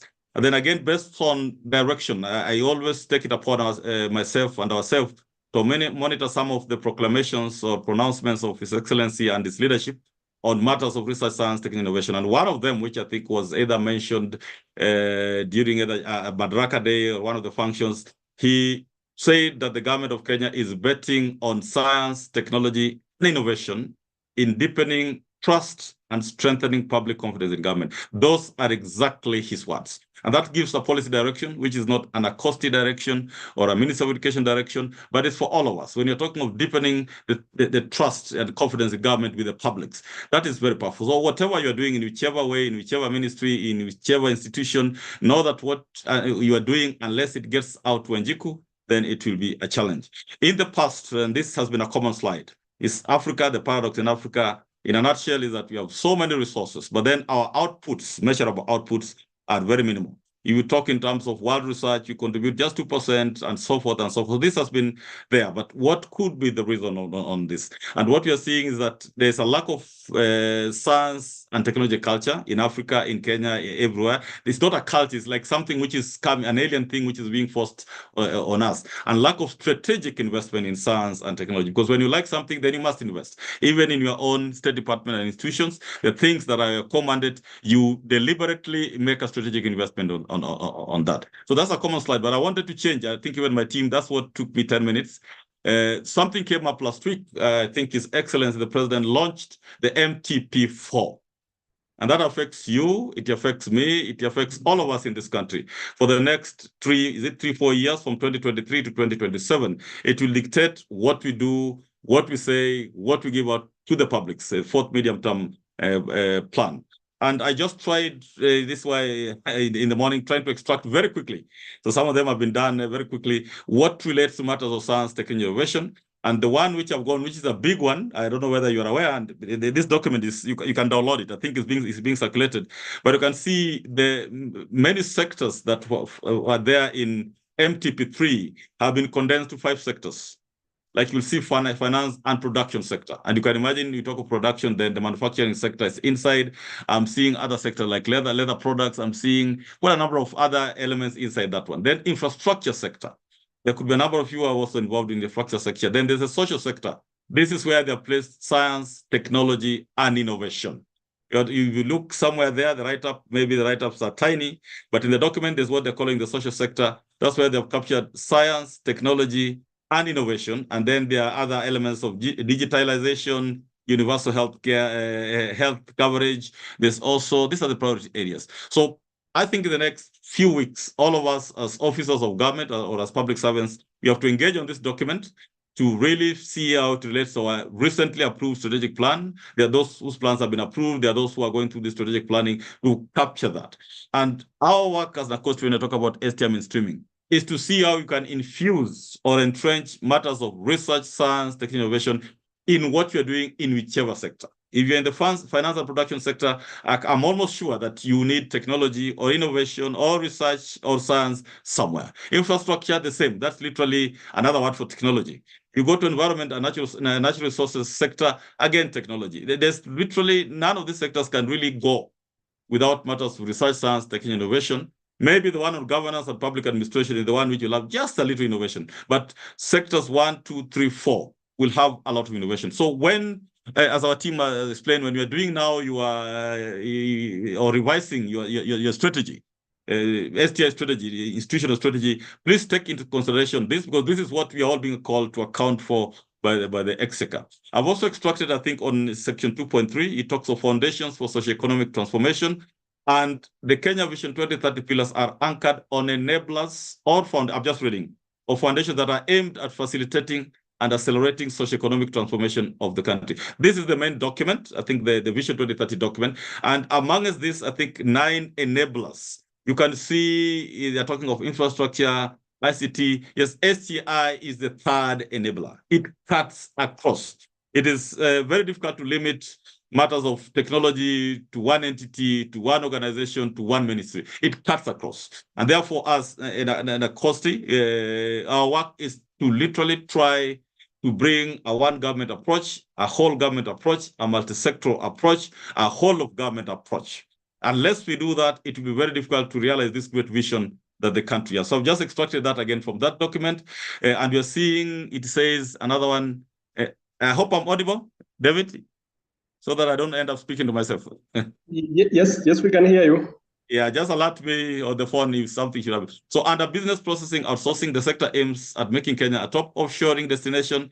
The sector initiated the establishment of Konza Technopolis with an aim of positioning Kenya as a knowledge-based economy and preferred science, technology, and innovation destination. That's a powerful one. Yes. I'll just reread it. The sector initiated the establishment of Konza Technopolis with an aim of positioning Kenya as a knowledge-based economy and preferred science, technology, innovation destination. So what NACOST will be asking ourselves, how have we positioned Kenya out there and within to our internal and external stakeholders? And that needs to be measurable. So at the end of it, just to alert you, this is what you expected. Again, I look at the same MTP4. I think we have been called tomorrow in a meeting. Literally all the state corporations will be called tomorrow to be alerted that this is going to be a priority document. And you can see they're talking of STEM, which is mostly Ministry of Education and some other players. They are talking of, sorry, maybe you're not able to read that, but they are key areas. One of them is science, technology, and innovation funding, where we're expecting our sister agency, the National Research Fund, to take the lead with NACOST or coordinating players to come together, where this time around the government is very clear that the 2% of GDP, and this could be of interest to WRTI. I know they're very keen on research funding. But in the STI Act, the talk of the government allocating 2% of GDP for matters research. That is a lot of money. For those of you who can do a simple calculation on GDP, it's a lot of money. But the government has moved ahead. That is not only going to come from the government. He's saying is to incentivize the private sector to contribute towards financing research and development of the goal of increasing investment in research, moving it from the current 0.8% of GDP to 2% or even 1%. So NRF, National Research Fund, is going to take the lead in that. Ours is just to tell them, please commit to this and endeavor to undertake it. Then the other advanced things of science, like nanosciences, material science, deep production technologies. Then there's technology and innovation commercialization. That our other sister agency, the Kenya National Innovation Agency, Kenya, I think will take the lead in this. Then there's biotechnology and biosciences. Our lead agency, the National Biosafety Authority, KEMRI, quite a number of them, again, will take the lead. And of course, the parent ministry and State Department. Matters of GMO has been there. There's been a debate, but we hope this time around we are able to navigate it to the end. Natural products, extremely key. This is captured in the Constitution of Kenya. Our natural products, our indigenous, whether plants, vegetables, and so forth, and technologies. This is the time to exploit. Then it talks of space science, technology, development. And this, again, has direct bearing on the environment. You can see the climate change has changed drastically. So investment in space science technology is not just about taking some instrument to the moon. It is also involves just being able to monitor the country from the outer space, which gives you more data. Then county technology and innovation. This was not there for NACOST, but I think we have been given that target. I've gone ahead and just picked very quickly. Sorry, might not be visible, but I've picked very quickly the table implementation framework here, and I'm seeing NACOST has been given quite a chunk under the leadership of the State Department for Education and Research. Then you can see the supporting, the last two columns. One is the lead. The lead is the State Department for Education and Research, and the other column is the supporting agency. And you can see NACOST and NRF. And then they have listed quite a number. Institute of Applied Sciences, capacity building of 7 universities and 2 research institutes, strengthened to be centers of excellence. And by the way, state departments can come up with institutions that can be centers of excellence. And what I'm seeing now is that the government is allowing ministries and state departments to own even universities. Like the National Defense University is owned by the Ministry of Defense, but oversighted by the Ministry of Education in terms of quality assurance. I'm seeing the upcoming Kenya Advanced Institute of Science and Technology is going to be run through Konza Technopolis to the Ministry of ICT, but of course, oversighted in terms of quality assurance and Ministry of Education. So in your own right, some of the institutions like WRTI, and there could be quite a number of institutions, you can actually put your case strongly if you think you need to be a national center. Even offer degrees, whether undergraduate or postgraduate. And I think there's room now for you to claim that you will run that institution so long as you have the money. So there are quite a number of things there. The other side, again, NACOST is captured. I just initially focused on NACOST. Again, I look at this, I'm seeing NACOST quite a number of things. They're calling it space science. NACOST is there with the Ministry of Defense. You can see this one now. NACOST is there with the Ministry of Defense, with the State Department for Education, and NACOST is captured there, and in terms of space science and so forth. Then you go another one, I'm also seeing something I've never seen, I've never heard of. It's called the Innovation Bank of Kenya. This is on, if you look at this on my screen, it's on the bottom right of my hand. They're calling it the Innovation Bank of Kenya. I'm sure even my colleague, Dr. Ngigi, was not aware of this. And this one, the lead will be a State Department. I do not know which State Department is this, but the supporting teams will be the National Museums of Kenya, the University of Nairobi, NEMA, NACOSTI, and KIPI. If you look at county technology and innovation, to catalyze STI delivery at the counties, I'm seeing the Ministry of Defense is there, by the way. The State Department of Higher Education is there, and NACOSTI. So the message out there is this multi-sector approach, multi-agency approach, a multifaceted approach is like compulsory, a directive which our government is giving us. So this distinguished participants is what we are praying that can be infused in your strategies, can be infused in your strategic plans. And I'm sure when there's the meeting that will be held today, tomorrow at the highest levels of government, we hope to be given clear directions, after which I think and I think a number of you maybe might be in that meeting. Having said that, I'll just quickly remind you of some key slides before I go to the results that we have received. Again, I'll request the three institutions that are here for the first time to bear with us. But I know some of them, like WRTI, we have had our resource persons visit you. So you might actually be very familiar with the slides that you presented first. But Article 11 of the Constitution emphasizes the importance of science and technology in the knowledge-based economic development of the country. There's something which is a little bit confusing, and you'll bear with us. There are different terminologies that are coming out based on the different interest groups. There are some people who are talking of research as a standalone. There are some people who are talking of innovation as a standalone. There are those who are talking about science and technology. You go to America, they'll be talking of science. But what is captured in the Constitution is science and technology. And by extension, recently, science, technology, and innovation. So our fear is the confusion that will go out there in the publics, because you will be hearing something called R&D policy. You'll be hearing maybe another one called STI policy. They're all one and one thing. So we are just trying to consult and get guidance from our seniors, especially our parent ministry, that which is the key wording to go out there. But research, to my understanding, cannot be a standalone. It has to be either research, science, technology, and innovation, or research and innovation, because it's supposed to come up with an end product which speaks to the bottom-up economic transformation agenda. Then the Constitution recognizes indigenous innovations and technologies. That's a weak area. I would plead for those agencies that are able, or those state departments that are able, to really focus on this, so that we don't have so many foreign things coming out, that this, I think, will get the support from all corners of even the private sector and the public sector. So that is common there. Same highlight, as I said, we have taken it upon ourselves to capture some of the pronouncements of the presidency and the top leadership, and some of them have been quite very encouraging. And you can see, I think this after the president won the elections. The others which he said before the elections, which I shared the other time, where he actually said that STI, matters of science and innovation, is going to rule the future. But he says in terms of increasing funding, it's there.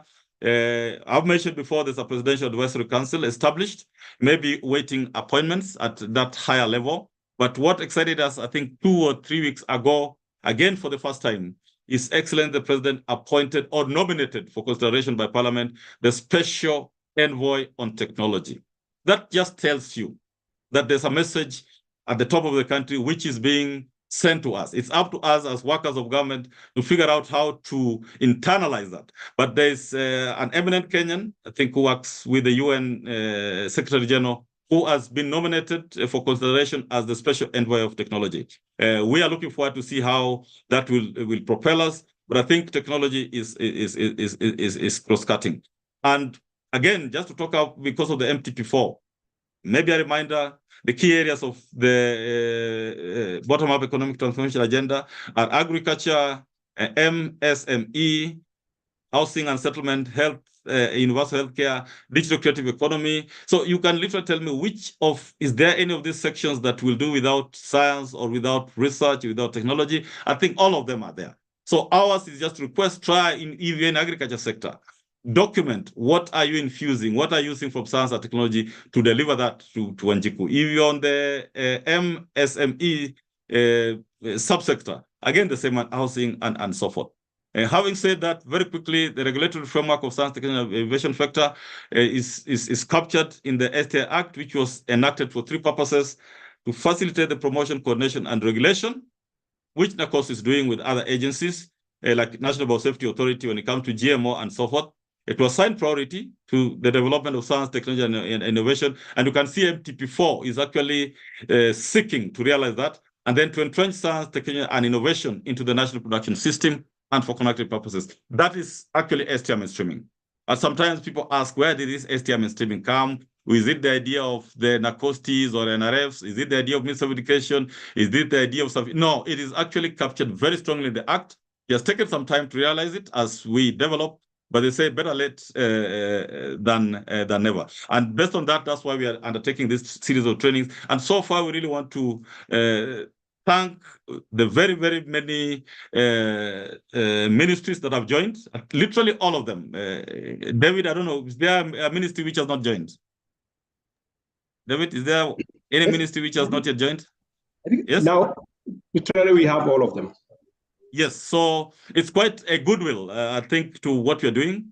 Right from ministries which were wondering whether they're in the STI stream, like Minister of Defense were asking that question. They are on board. I'm very happy the diaspora is here. Very key, because we have requested through your peers for us to get the names of Kenyans in the diaspora. Allow me to shout it loud that please, we really need to know the Kenyans who are out there in the diaspora and their skills. What could they contribute? Some of them are in eminent positions at maybe UN or some are even at NASA, some of the top agencies. We need to know them. They still owe this country allegiance. Some of them might have dual citizenship. So I saw a letter which our peers had really accepted our kind request, and they have written, I think, to is it the science attaches or the education attaches or to the ambassadors there. So if there's something in the strategy, institutional strategy for the State Department for Diaspora, one of them, David Ngigi, is to kindly request them to include that to get us data of the Kenyans out there. That would be number one. Number two, to be able to get us data of some of the technological developments in those countries that we borrow. So if you're talking about GMOs, I thought it is either the ambassador in the US or the science attaché who should be giving us confidential reports on GMOs. That's how China, I think, moved ahead. That the Ministry of Foreign Affairs is so key to this, so that we don't have to spend time debating, and yet they'll tell us that, like, fertilizers stories happening, where some fertilizers which were banned in certain countries are finding their way through our porous borders. It is, I think, the State Department for Diaspora, I think Minister of Foreign Affairs at large, who would be giving those confidential reports to the system, to the Office of the President, to be able to alert that this one should not be used. So we are really relying on heavily on you. In the past, we had a meeting where I was able to share most of this with, I think, ambassadors, I think current ambassadors and retired. And one of the things that was agreed is that time has come where we need STI attaches in all our embassies. So again, STI focal person from the State Department for Diaspora, we are putting that request here. We will put it in formal writing that the time is right to be able to realize His Excellency's dream as a top scientist or as a lead in matters of RSTI. We really need STI attaches, whether there will be STI attaches plus education attaches. People maybe will give quarterly reports on what is happening in their station. There's a lot happening in the world. Yeah, we didn't know that what is happening in Ukraine will affect our food security. But if those are science attaché, they probably could have given a prior alert that this is happening. There are some things happening out there which affect our country. So that is the emphasis. I will skip and go straight. But what I've always emphasized, that top countries have really prioritized matters of science, technology, and innovation. This is just an example of the UK, which have invested heavily. They have escalated matters of RSTI right up to the top of the country. And I think for us as a country, we have achieved That now, I think, when you hear the message being put out there by none other than the number one of the country, then I think we're on the right track. What we now need is to convince parliamentarians to allocate resources to you. If you are at WRTI, I think you need not beg for resources, but our language of communicating becomes very important. You are the State Department of Diaspora, and you say that you want these sans attaches. That requires money. And when they're there in those countries, they're not just going to sit in the office and wait for a report. They're supposed to go deep into the country. Whether you will call it getting some or spying, I don't know. But you just get the information that's available. And a good number of them are actually out of Google. You Google and you get a lot of information. That requires money. So depending on how each one of us, you cloth your request, you can just get extra funding. And you have seen some of the activities that we did in a small way are turning out to be a big way. Well, one of them is, I think, through NACOST is being a national focal point. There's an institution which is being established at Egerton University, what they're calling the Regional Research Center for Biotechnology, supported by the International Center for Genetic Engineering and Biotechnology. I've seen the National Treasury allocate money, just like PESAPAP. We didn't know, but the Treasury was convinced by our minister, our current Minister of Education, that is an institution of strategic importance to the country. So it's going at Egerton. I believe each one can do that, and you can escalate it to your head of the PS, to the minister, and if you have access to those other places, you can escalate it based on what you do. And I just wanted to highlight, this slide has been there before, where His Excellency also, there's competition now. I think our neighbors are competing. We're still way ahead, but they're competing. So if we don't do what we are doing now, you might just be shocked. You know, you can sit on a laurels and they're shocked. So our neighbors, and through His Excellency, the President of Uganda, they established a separate Ministry of Science, Technology, and Innovation. And they ordered it to be under the presidency. And the import of that is that in the financial year 2022-2023, that ministry was allocated Kenya shillings 15 billion, just for matters of research, science, technology, and innovation. Now, you would want to compare that with what the National Research Fund has. They're having 300 million. Probably in July, they might have 500 million. Compare that to 15 billion. Now, Uganda, they're talking now of manufacturing medicine in outer space. In other words, they're seeing matters of research, science, and technology innovation to be a national security issue, actually. When you put it that way, even parliamentarians will say, weka pesa pandeyo. Yes. So how we communicate this, where we belong. Like, I'm very interested in the State Department of the Diaspora, that the things you do have direct bearing on our national security and our public safety. Even the foods that we're importing from outside the country, some through our borders, they are endangering the lives of our people. Who is supposed to alert us? So you can request resources based on that you are the front line of national security in this country, in addition, of course, to supporting inclusive, sustainable development. So in Uganda, they have this 15 billion for research. What surprised me, and I've said this before, is that the condition, if you are from the universities or you need that fund, is that you must be either 90 or 99% sure that you're going to deliver. This is not research like that some of us as dons use, that you research, you publish, you get promoted, you research, you publish, you get promoted. No. He wants outcomes. So if you are saying you're going to come up with a drug, it must come. If you don't, you might land up somewhere in some dark places. So it's that serious. And that's how I think countries like China develop. You commit yourself. If I don't deliver, then, yes, some of you know what the Japanese used to call harakiri. Yes, if you are a general, you go to war, you don't win, you know what you're supposed to do. This is now the approach, that be sure, by the time you're applying for that money, be sure that you've done your basics, that this one is more now finalizing. Like we had the KU students sometime coming up with a ventilator, but they lacked a very important component at the end, and nobody could fund them. You know, such a group could easily apply for such funds because they're almost sure that they're going to deliver that one. So that is happening. And what I just learned the other day, I think the same 7 Foundation for Science, Technology, and Engineering and Innovation Center, he has done there's something. He has maintained the billions. I don't know whether that is that slide. Yes. David, are we there? Where there's a tax holiday? David? Yes. Okay, thank you. So these are very recent, and you can Google them. These are there. This is November. That's how many? 5 months ago. Uganda's President Yoweri Museveni has okayed an annual allocation of Uganda shillings 500 billion, which is Kenya shillings 17.8 billion shillings to boost technological innovations in the country. So what language did the scientists and the ministers there use to convince him? Yeah. Yes, His Excellency is a fairly old man, but what language and who used the language to convince him? And there was an attempt to reduce that budget. He said, no, so long as it's there, nobody will touch that money. Yes, President Museveni also permitted tax exemption for products from local innovators who are just entering the market.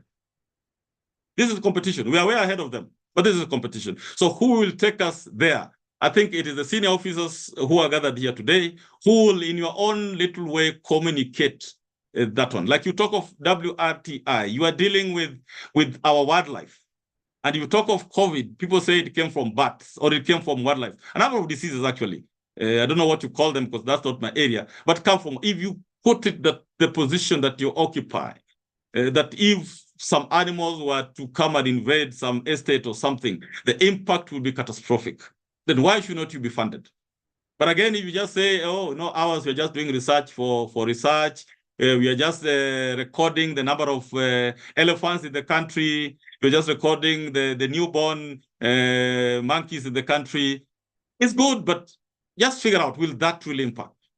But when you say that you are stopping the bats from leaving their caves to come into our houses to affect us, then resources will allocate. It is what I think they're calling the STI diplomacy, which I think the State Department for Foreign Affairs is very much aware. Another training which is very key. So having said that, I think I'll skip all the slides and just go straight, if you allow me, because these slides have been there to repeat maybe what we had the other time, and that were the results. But before that, just to mention also that course is a national focal point for a number of Kenya's international obligations.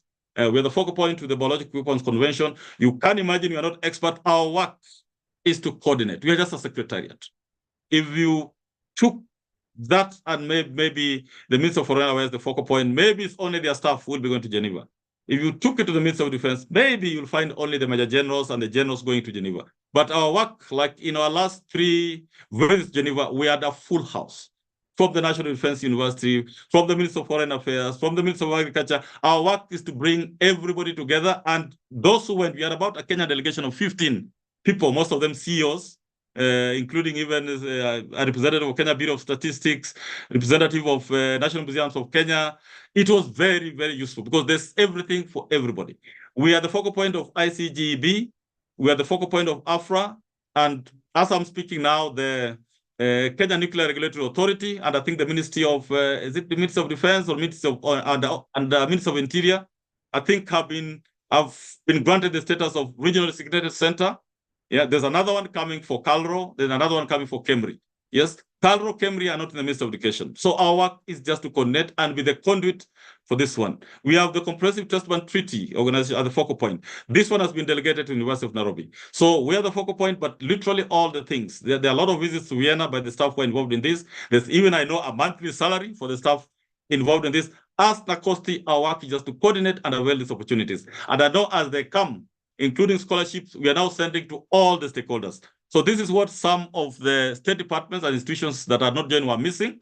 Because when we get, like the recent one was some, I think a master scholarship under the International Center for Genetic Engineering about Technology, we sent to all. We sent to both the CEO and the STI focal person. So when you get it, when you get those communications, and they're almost daily or weekly, please share with your staff or identify staff who already are qualified and just tell them, please apply, because we feel so happy, like under AFRA, when so many Kenyans are out of the country flying to get things that are important to this country. So that one I had to mention. This is just a meeting that we had at Geneva, and you can see it was led by none other than our Principal Secretary, Dr. Beatrice Nyangala, was leading this congregation. But we're the top team from the UN, the special representative in Geneva being there, and we're addressing the misuse of biology and bioterrorism through national implementation. These are the kinds of things we do. And this really reaffirms the fact that matters of research, science, technology, and innovation are actually a public safety issue, a national security issue, a national prosperity issue, and if you might add, a national cohesion issue, because people can divide based on resources as they fight for resources. You've heard of some parts of Kenya where it's just about pastures. So if you provide enough pastures for everybody, people will be cohesive. So it is that important. We also have ability to meet this some of these our foreign partners. And I think these are the clients of the Ministry of Foreign Affairs. We just had this meeting where Nakosti hosted a delegation from the European Working Group on Higher Education and Research. And this would have been a very good meeting also to have our STI attaches in this meeting, or the Ministry of Foreign Affairs participating in this, because you also have the skills and ability to know how far we can go in the best interest of our country. But we are engaged in this, and we know we are being supported by various ministries to undertake this kind of engagement. So this also there, ICGB established the first regional center. I think that's what I talked about. It's live. AFRA holds a meeting.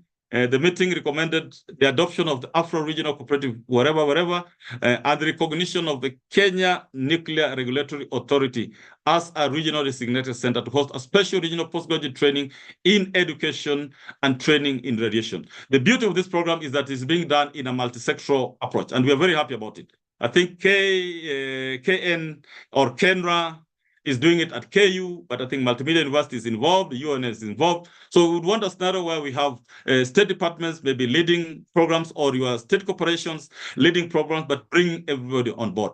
What we have been told to insist on is a multi-sectoral approach, multi-agency approach, multifaceted approach. Silos will not take us that far. And also something I want to add to you, I think additional functions given to us by our minister, Honorable Ezekiel Machogu, is that the Director General Nakosti, the chairman of an upcoming, is still in its infancy stage, but the National Research, Technology and Innovation Committee of Consortium, which was appointed by the Cabinet Secretary to promote partnerships, collaboration, and resource mobilization.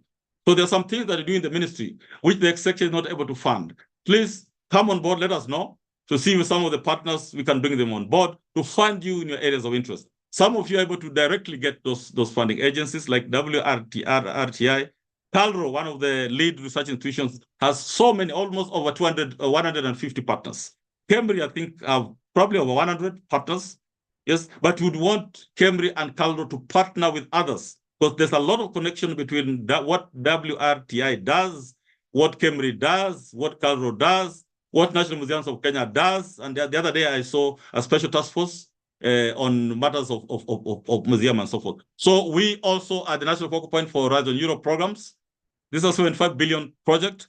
It needs the post consortium. You must have a consortium. You must have a European lead. So, and then Erasmus programs. There's so many out there, so many programs out there, which we have circulated to those who have been there. Please make use of them. You might have youngsters who have just joined an institution. They are fresh graduates or they are masters. Please avail them these opportunities, because the more they learn, the more they'll be helpful to institutions. So I will skip even our key things, but we are known. We have 17 functions, quite powerful enough. We are yet to maximize on them. But we are known for licensing research, permitting research. We're also known for licensing research institutes. And right now we have 21 research institutes registered by Nakosti. We are happy to inform that Honorable Ezekiel Machogu, our Minister for Education, has approved and is in the process of gazetting another 12. So just bear with us, because there are certain things which are beyond our control. Then we are receiving quite a number of applications. Institutions that never believed that they are research institutions, but they are coming on board. Yes, we are not forcing them. We're actually supposed to force them, but we are telling them there are more benefits on joining us than remaining the other side. So a good number of coming. But matters of research, and I want to shout loud, if there's something, David, that with the permission of the STI focal points, that needs to be added in their strategy, is to ensure that all the institutions under them do not undertake research without a license. If you allow me, I'll just repeat.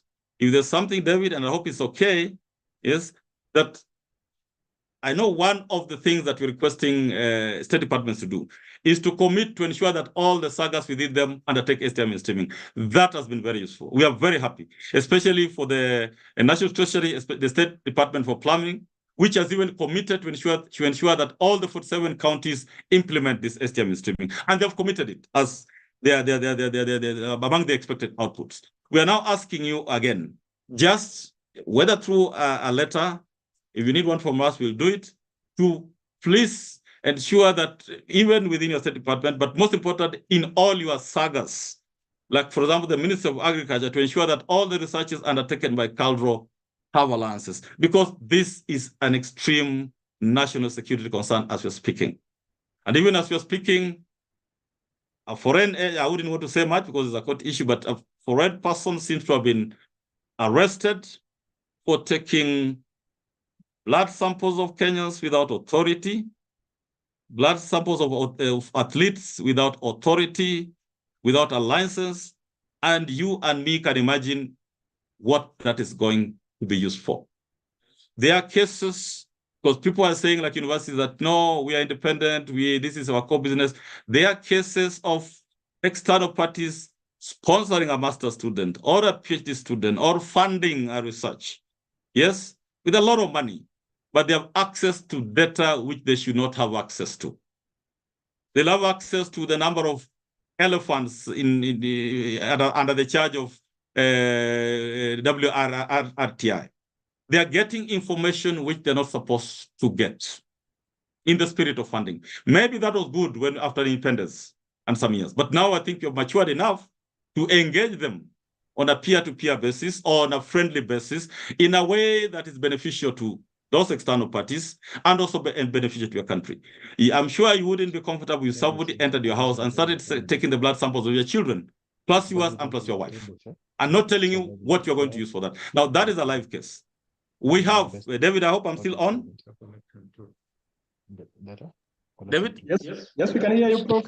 Yes. We have another case, and WRTI, you need to know this, which is coming from your own sister agency, KWS, where somebody, again, has been arrested transiting either some plant material or some products which seems are destined for research through the airport without approval. Without approval. Yes, Nacosti, we are so limited. Nacosti, we are not the police. Nacosti, we are not. So we are so limited, but these are of concern to our country, to you and our future generations. So we are pleading, and David, I hope this is okay, with the permission that in addition to state departments ensuring their sagas are implementing, they also ensure that and inform their sagas that whichever research, and research is a very simple thing. Even if you collect some data, so long as you're going to come up with a new thinking, just doing a feasibility study at Kenya National Highways, is it Kenha? Yes, that's the research. Just to ensure, apart from the normal work things, which is engineering and so forth, the others which are a strategy is going to come up with a new thinking, a new direction to the country requires alliances, because you might never know. You are doing these feasibility studies, you are doing a road construction, you are digging up samples, somebody maybe who's working with you there is collecting these samples as rare minerals and transporting them, and tomorrow you're buying these things at a very expensive. So Nacosti has the mechanism to bring other eyes of government just to check that as we engage freely with our neighbors, with our partners and so forth, we are doing it from a vantage point. Section 15 of offenses talks that any person who accesses, it's not just doing research, who accesses, handles, transfers, or moves any specified technology or any material necessary for scientific research. So you access any material for scientific research, you handle, you transfer, so forth within the country. You're moving from one county. Your alliance is always based on counties. So if it was approved, you'll be in Taveta County, and then you want to move it to Western, to Kakamega County, there has to be a reason. There has to be a reason. It has to be approved. Because you can go and infect those people in a totally different ways. So these are issues of concern now. You heard of the issue of this tree, the baobab tree. We had a call. Where is Nacosti in this? Who is in charge of this? There are several of us who are in charge of this. Of course, I would imagine Kenya Forest Services in this. We are there, number of ministries, the police are there. But before there was a public outcry, people were actually taking those baobab trees. And you couldn't blame the locals because the money being paid for it was good money. So for us now, if the relevant ministry could have alerted us that please Nacosti come on board, the police come on board, the DCI come on board, this ministry of whatever come on board, then as a multi-agency, you're able to arrest that. But you never know, maybe it's still continuing. So it is an offense. And you can see how the act or parliament escalated to be a serious offense. So you commit an offense and shall, in addition to any other penalty. They say you can be fined a fine not exceeding 5 million shillings. It's not little money, or a term not exceeding 4 years, or both. We wouldn't want to use this because we are one nation, but please alert, because this matter is being taken up seriously in terms of data going out of the country which should not go, in terms of samples going out of the country which should not go out of the country, and so many other things which are being brought to our attention. So we are alerting you, we are pleading with you, please ensure that, like now the State Department in charge of WRTI should just ensure nothing happens at WRTI without alliances. And beyond alliances, we are now moving to the next stage of inspecting those research, using you people as our resource sponsors. These are the reasons for research licensing, which is captured in the Act. This is not our creation. Number one is national security has to be protected. The lives of Kenyans, public service must be protected. The culture and IP rights of communities must be protected. We have complaints of researchers from some of our institutions who have gone and taken snake venoms in areas which have these dangerous snakes, and they do not know what happens to those snake venoms. The benefits are not shared. It's actually a requirement from research ethics that when you go and take a sample from a community, whether it's a plant, whether it's like the snake venom, when you benefit, when you publish, when you patent, and it's a medicine, the community should have the benefit. So this is where NACOSTI comes in and other agencies. If you don't inform us, then we lose in a big, big, big way. There are also international obligations. I know some people are trying to change the Act to minimize this research licensing, but until you take Kenya out of those international obligations, changing the Act might change very little, because Kenya still has to implement those acts. And those acts, actually, the matters of licensing are coming from those international obligations. The research should not affect nature, environment, research ethics, but most important, beneficial. Somebody might be doing a research, world-class research, a top-class research, but which is beneficial to our neighbors, so that when we send our products to the market, our neighbors are leading.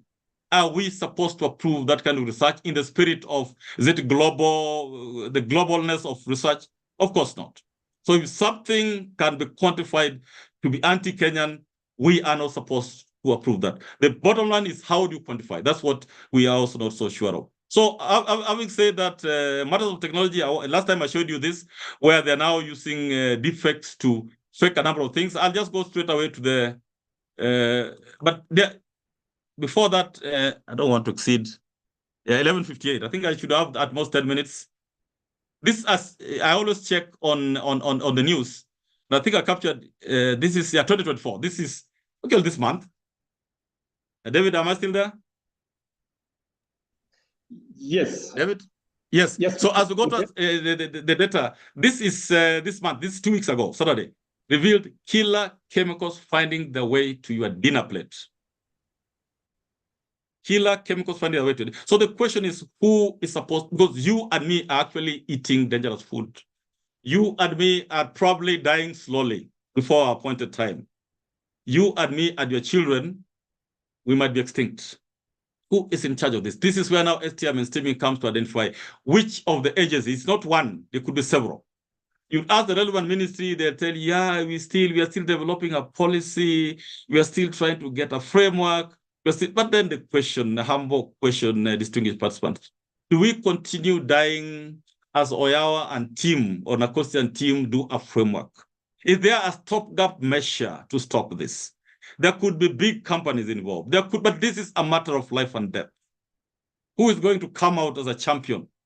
And it's for this reason that we are saying we are in this together. This is not me. This just came the other day. Okay?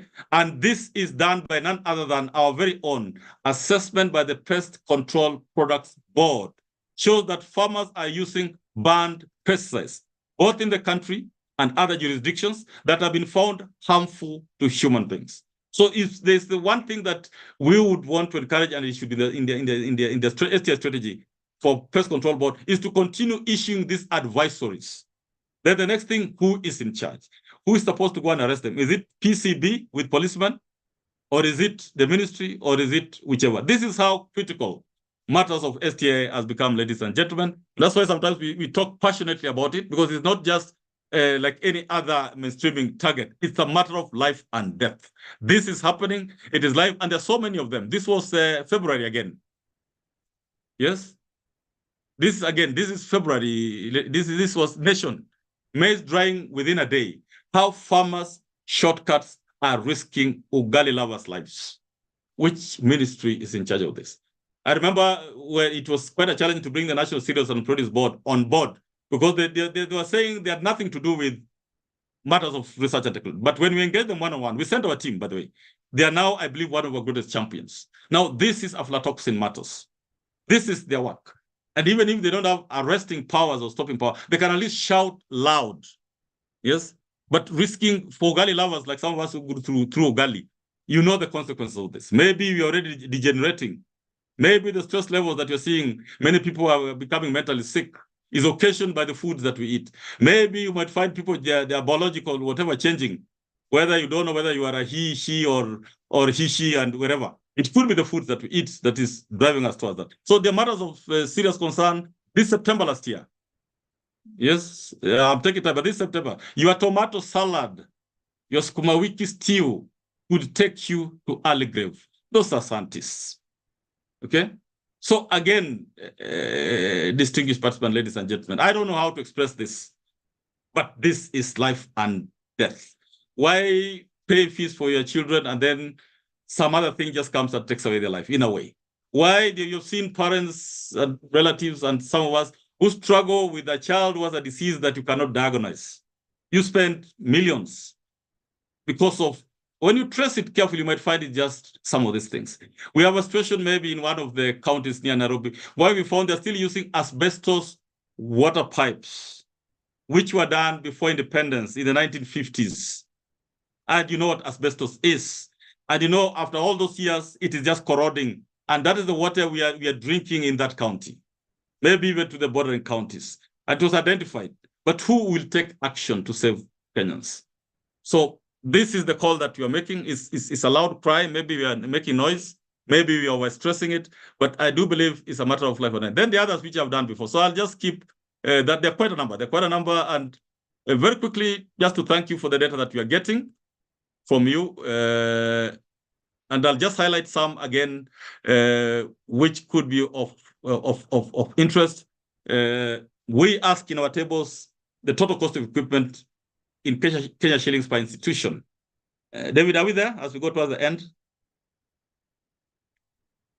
David? Yes, we can see yeah, your we're slides. still okay. Thank you. Yeah, so I'll just highlight this. In the equipment, when you talk of research institute, you have clustered them. And I'm just trying to look where, I'm seeing KWRT. I don't know whether that's the WRTI, but I'm seeing in terms of equipment research institutes, Calro seems to have invested in some key equipment worth 1.4 billion. Carefree is there, Kipra is there, but I'll go to state corporations. No, I'll go to the ministries and state departments. You can see the Ministry of ICT. I think there's a State Department for ICT, has equipment worth 18 billion. Ministry of Lands has equipment worth 800 million. Ministry of Health has equipment 3.8 million. I think they have more, because this data is still raw, by the way. That's why we can't release it. We're just trying to provoke you so that you give us a good data. But the import of this is that a number of our researchers sometimes take their samples abroad, and yet that equipment might be in the Ministry of ICT or might be in the Ministry of Health. So we, as we said before, once this information is cleaned up in terms of equipment available somewhere, then our team, ICT team, will have an app where you can know that an equipment is available at Sangalo Technical Training Institute. It's available at Pwani University. It's available at Kenyatta National Hospital and so forth. So we are very grateful for this. Let us keep on adding that data. I will go to another key area, which is, you can see like this is key equipment and their location. I'm seeing like a typical example, like genetic analyzer system is available at Carefree. Yes, I'll skip this. Yes, I'm seeing another equipment, drilling rig and accessories available at, I think, Kenya Water Institute, and so forth, and so forth, and so forth. I'll skip that with the permission, move to another area beyond equipment. Just a minute. This is data. There's quite a massive data. Key equipment. The next. Yeah, the next is research and development. Yes, research and development expenditure as a percent of your operational budget. You are not talking in terms of volume, because when you talk in terms of volume of amount of money spent, then big institutions or big state departments will have more money. But you're talking as a spend, as a percent of your operational budget. And you can see, we talk of research institutes, then the National Cancer Institute is leading. I think they're getting a lot of donor funding for research. And that's a plus. So when you are looking for money, when you're going to the parliamentarians, which institution would you vote for? Would you vote for an institution who has zero? I would never put even 1 shilling of the operational budget in research and technology development, or do you vote for the National Cancer Institute or CALRO or Kenya Marine Fisheries Institute or NMK or KEFRI? So this is the data that you gave us. We have not checked. So it cannot be a lie. Universities, you can see Machakos University is leading in terms of percent, not in terms of the amount of money, followed by University of Nairobi. But I'll move to, no, there should have been something on state departments. Yeah, we missed it. So David, just note that I think we have not captured the one on state departments, which have invested. I'm seeing state corporations, I'm seeing TVET institutions like Kasarani. Yes, so David and Yagon, just note that you are missing one slide. Then in terms of overall workforce, again, this might not be relevant to you because PhD is relevant to research institutions and universities, but just out of curiosity, you might see top institutions with the highest percent of PhDs per category. These are normally research institutions. So if you go to universities and university colleges, UON is leading with 675 PhDs. We will verify that, but you would expect that of University of Nairobi. Yes, our interest is we are impressed with the young universities like Bomet, like Pwani, like Chuka, like Jos, which has over 100 professors. You come to research institute, you think CALRO has 144 researchers with PhD, Cambridge with 84. Yes, I thought it the other way around, but data is indicating. Then WRTI, I'm seeing 40, quite impressive, quite impressive. Yes, maybe they got sponsorship or the government was sponsoring this stuff. And this stuff need to lead in their own role in matters of research. So again, I'm seeing state agencies. Again, we have not captured the state departments. Yagon, take note of that. I think we are missing the column on state department. There are very many people with PhDs in the state departments. Let us not assume. And they do research. So let us add on that. But this is the kind of data that we are getting, and we are very grateful. In terms of outputs, I'll keep on that. Again, raw data, yes, top institution with the highest number of patents, commercialized products per institutions. Yeah, we had hoped that we would see like the Ministry of Industries and Investment lead on this, because that is where patents are. But we have categorized in terms of universities and university colleges. You are seeing that Kimathi has 4 patents, Eldoret 4 patents. Yes, but when you go the other side again, you are seeing Dedan Kimathi has commercialized 3 products. This is income to that institution, to pay salaries, to do whatever, and so forth and so forth. This is encouraging. These are some of the data that when we present to parliamentary committee or to the National Treasury, then they're able to see that this institution has put that effort. So if some of these institutions are within your state department, then you are the ones supervising them, then you are happy. You can see the interesting one is Cambridge. When you go to patents research institutes, there's some data which you have not been given. It's only CALRO. But CALRO has so many of what they call the plant breeders' rights. But when you go on the right in terms of commercialize, we are seeing Cambridge has 7 commercialized products. Then our question, and this is to the Minister of Health or the State Department in charge of health, how would you commercialize what you don't own? Because patents or utility models, or I don't know what they call them, is what, how can you commercialize what you don't own? So it's either, the assumption which could be wrong, is either that the research being undertaken at Cambridge, the data is being taken by some parties, and Cambridge or the data is being patented by some parties, and Cambridge is being left with the results, of which they are commercializing. But that's another area of concern. When you're partners, what is the benefit to a country? So we look at leading institutions in attracting funding from the private sector, a very difficult endeavor, a very, very difficult endeavor. And you're able to see CALRO. I don't know whether it's over the last 1, 2, 3 years, we had to get that data also correctly, attracted 12 billion from 174 partners. Cambridge attracted 1.7 billion. This should be annual. So I think there's confusion in our table. We're asking for the total amount, whether over the last 5 or 10 years. There's some who are giving us data for the year. And the fault is ours. I think we didn't clearly specify. But what we're asking is data, like if the number of staffing is the total number of staff up to now. If it's patterns for the last 20 years. Yeah. So again, the data is speaking for itself. I'll just... So these are leading institutions attracting funding from the private sector. You come to universities, you can see JKUAT is leading, JOST is leading. You go to state corporations, NEMA is there, Kenya National Bureau of Statistics, Kentrade, Irrigation Board. These are institutions that fall within your State Department, and you need to really follow up and praise them because they're doing quite some commendable job. Technical TVET institutions, you're able to see Kisiwa Technical Training Institute is attracting money, Eldoret, National Polytechnic, and so forth. Nyandarua, they're attracting money. Leading institutions. So with that, I think, ladies and gentlemen, I think I've taken almost exactly 1 hour because I started at 12:10. Should have taken 50 minutes. I just want to thank you and repeat the same conclusions. Matters of research, science, technology, innovation are key drivers of economic development, but also helps us in matters of national security and public safety. The pandemic has escalated the role of research, science, technology, innovation, and you can see right up to the top of the country, matters of technology have been taken seriously. We seek to partner with the entire STI sector. We request for multi-sector approach, one government approach, whole of government approach, and you as the STI focal point and champions are our face there and the face of your ministries and the face of government. I thank you, and I thank you very much for bearing with us. I would just, as usual, request if there are 1, 2, 3 burning questions, then we should be able to answer that. Back to you, David.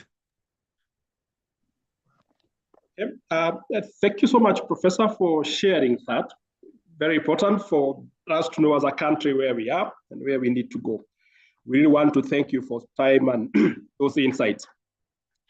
Distinguished participant, I think before we release Professor, if there are any burning issue, you could raise your hand so that you are enabled to ask your question.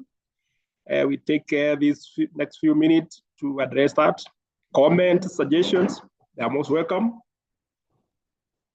Yeah, I know a number of your queries will be addressed by our team, but if you feel there's any burning which requires my attention, then I can try. Thank you.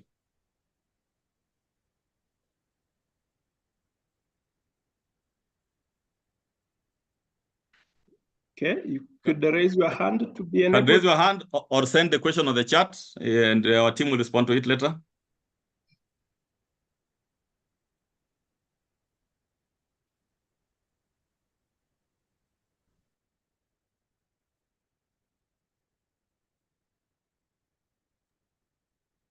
Silence means things are okay, David? Yes, seems as a consensus that I think that message has reached home. Thank you. So allow me just to thank them once more for sparing, thank our distinguished participants once more for sparing some time out. This is a journey. I think this is a journey that requires all of us to participate. It's a global trend. Sometimes you'd mention that even you hear of things happening in Gaza or Ukraine, it is more of an engagement of technologies that are there, and whoever has the lead in technology will reign supreme. So if our country wants to stand out in the region, in Africa and beyond, I think in the region in East Africa we are literally far ahead, to the extent that if we compete with them, we'll just have to go backwards. But now we have countries like in the South Africa, and the North. When you look at the global ranking, Global Innovation Index, SDG Index, and other indices, this is what your data is going to help us on. Like one which I didn't mention is we found that quite a good chunk of our data was missing in the Global Innovation Index. And as in the process, our rankings moved from 85 to number 100. And when we are brought on course, the data that you're given, as raw as they are, we're able to get up something and send to those agencies. So we thank you very much, and I will be on and off. So back to David and team. Thank you, and God bless. Okay, thank you, Professor. We'll pick it from there. Distinguished participant, I think now we have an opportunity to move to the next session, and want to have a conversation around the reporting framework, the online reporting framework. I know this is one of the important aspects for you. You've been interacting with the system.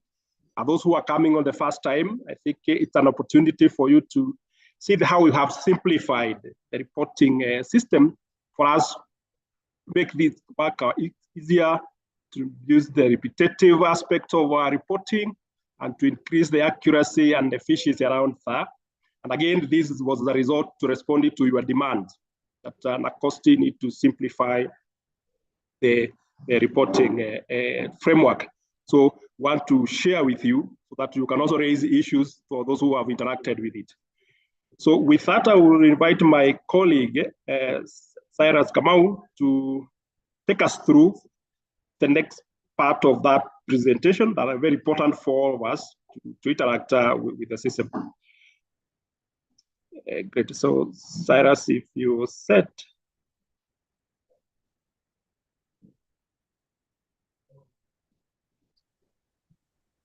Thank you, Chair. Good afternoon.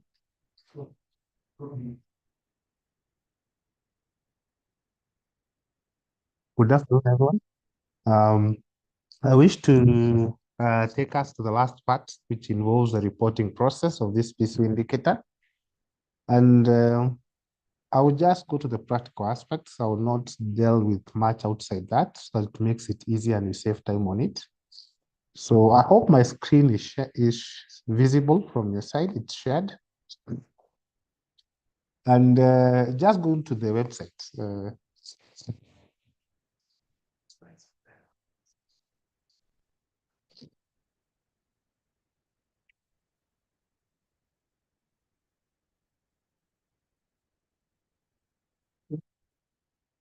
Yeah, I was saying that going to what we call a common website is just going to the NACOSTI website, nacosti.go.ke.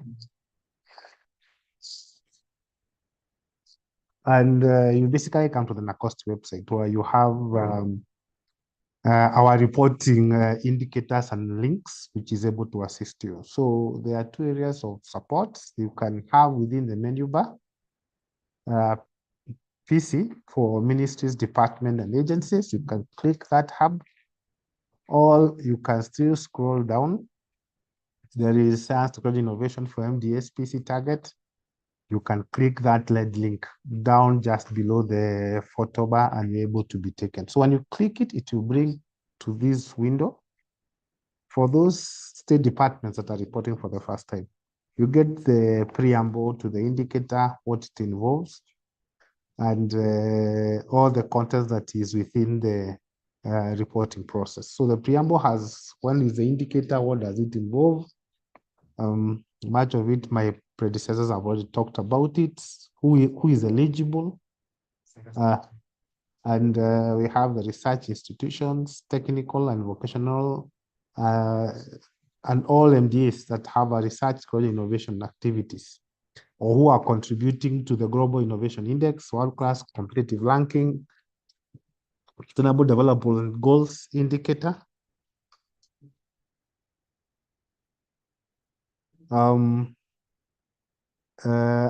Ranking of the most technologically advanced countries, Kenya's World Digital Competitive Ranking, ICT ranking. So all these aspects of research, science, technology ranking is based on the data that is involved. Then you have the list of institutions where you can click that link and get to access, then the key activities. So this indicator has been explained. These three key areas are key players within this indicator. Number one is to develop for the new entrants. And those who have already developed a strategy are supposed to implement or review that STI mainstreaming using the template that's already provided. I will take you through where that template for the website for the STI strategy is involved. This carries 30%. Then develop and implement STI mainstreaming annual work plan for the State Department in STI mainstreaming, filing 50%. Then promptly and accurately submit quarterly and annual reports to NACOSTI using the reporting provided, which we'll go to immediately after this. So we have those three. If you carry the totals, 30, 50, 20 makes it 100. So if you're able to implement those requirements for this PC target, then you're able to get that. So we have, down there we have a link where you have to access the reporting tool. We have a place where you can download the tables. We have a place where you download the tables. Then you have STI streaming work plan. There's a template. And I think my colleagues have explained how you're able to access. By clicking on it, it's in a Word format. So you're able to take the template for the work plan, populate the details that are required for the work plan.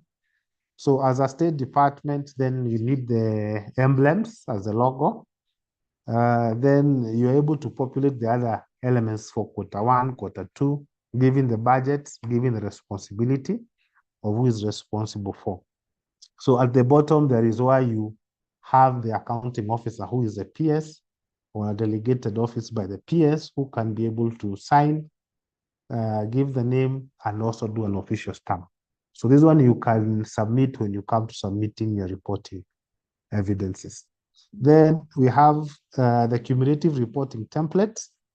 So that one has to be updated. It's still a work progress. Then we have the template we are seeing for institutional strategy. I think before the lunch break, you went through through the STI development of the STI strategy. So we have a template in PDF, we have a template in Word. You can be able to download. This is a place where you get the template for development. And once you're able to get the template, you can be able now to model. So these are the resources that are supposed to facilitate your functionality as far as this PC target is concerned. Then there is a guide. So there is a guide that provides you on how to develop the strategy. So you can be able to access this to be able to give you an access to that. Then responsibilities of the focal persons and champions. I think that one was also given. So if you are currently creating the office and possibly you need the TORs. So it's possible to get this document to give you. It has the responsibilities which will become the terms of reference for the focal person, the requirements of that focal person. Then if you are creating a letter for the champion, there is a terms of reference for the champions. You can borrow them from that and possibly customize to the State Department requirement. Sorry.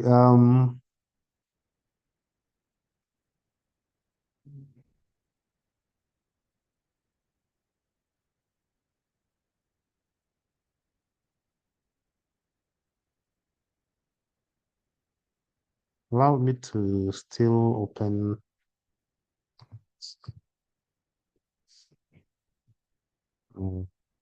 documents.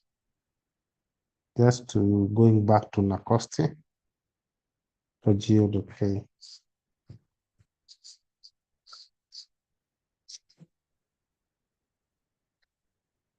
Then, as I had told you through this menu, I'm just almost going through the website and I'm done, and I move to the reporting process.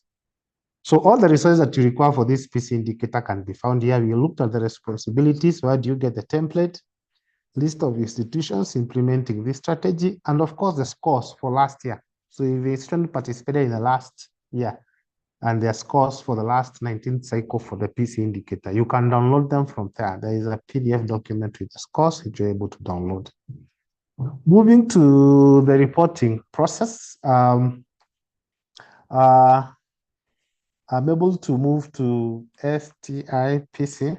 That's .nacoste. .geo.ke. So this one will take you to the reporting indicator. So this is a sub portal that is supposed to help you in the process of reporting.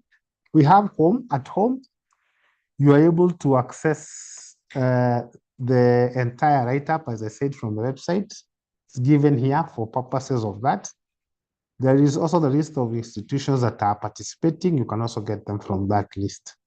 Then there is a menu here for the ministries. So you get the ministries that are participating with their ID and their name.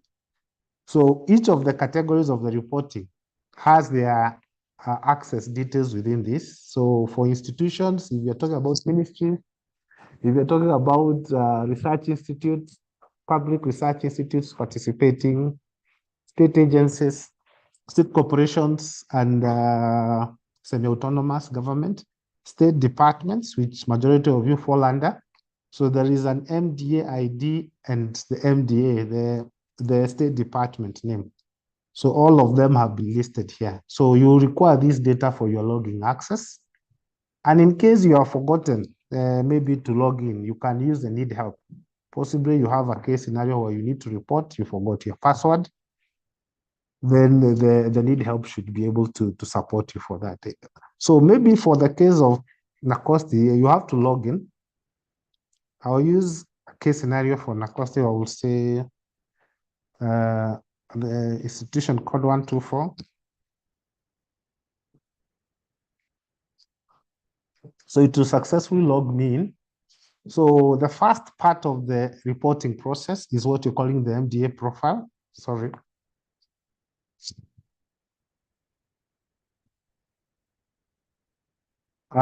It have what you're calling the MDA profile. And this MDA profile involves the institutional name, which is already given, the code, which I said the code of that state department you required for the login, the email of the accounting officer, the county headquarters. So of course, all the state departments have Nairobi County, the title of the CEO or the accounting officer. If it's the PS, collect the PS, then the name of the PS. Then coordinating capacity. Are you appointed as the focal person for the champion? So if you have already appointed the focal person, you just select yes. If you haven't, then select no. Then you'll be employed to possibly look at how fast you can do that. So if it is yes, you'll be required to provide the details, the name, the telephone, the email, and the appointment letter for the focal person. There is a place where you click and upload. So if you have appointed champions, if the answer is no, then you possibly will not have these features provided for you because you don't have. But in this case, your selection is yes, then you'll be allowed to upload a letter for the champions. So sometimes the focal person and the champions are appointed in one letter. So you just need to upload the same letter for the champions. So is the institution participating in STI mainstreaming sensitization, yes or no? If yes, you can indicate the dates. Have you developed a strategy? If the answer is yes, you can attach that strategy. If no, then you can come up with mechanisms to say this financial year you are developing the strategy. Then we have research science, technology, and innovation guiding documents. Have you developed a research policy? If yes, you can upload. Have you developed IP policy? So if yes, you can upload that policy.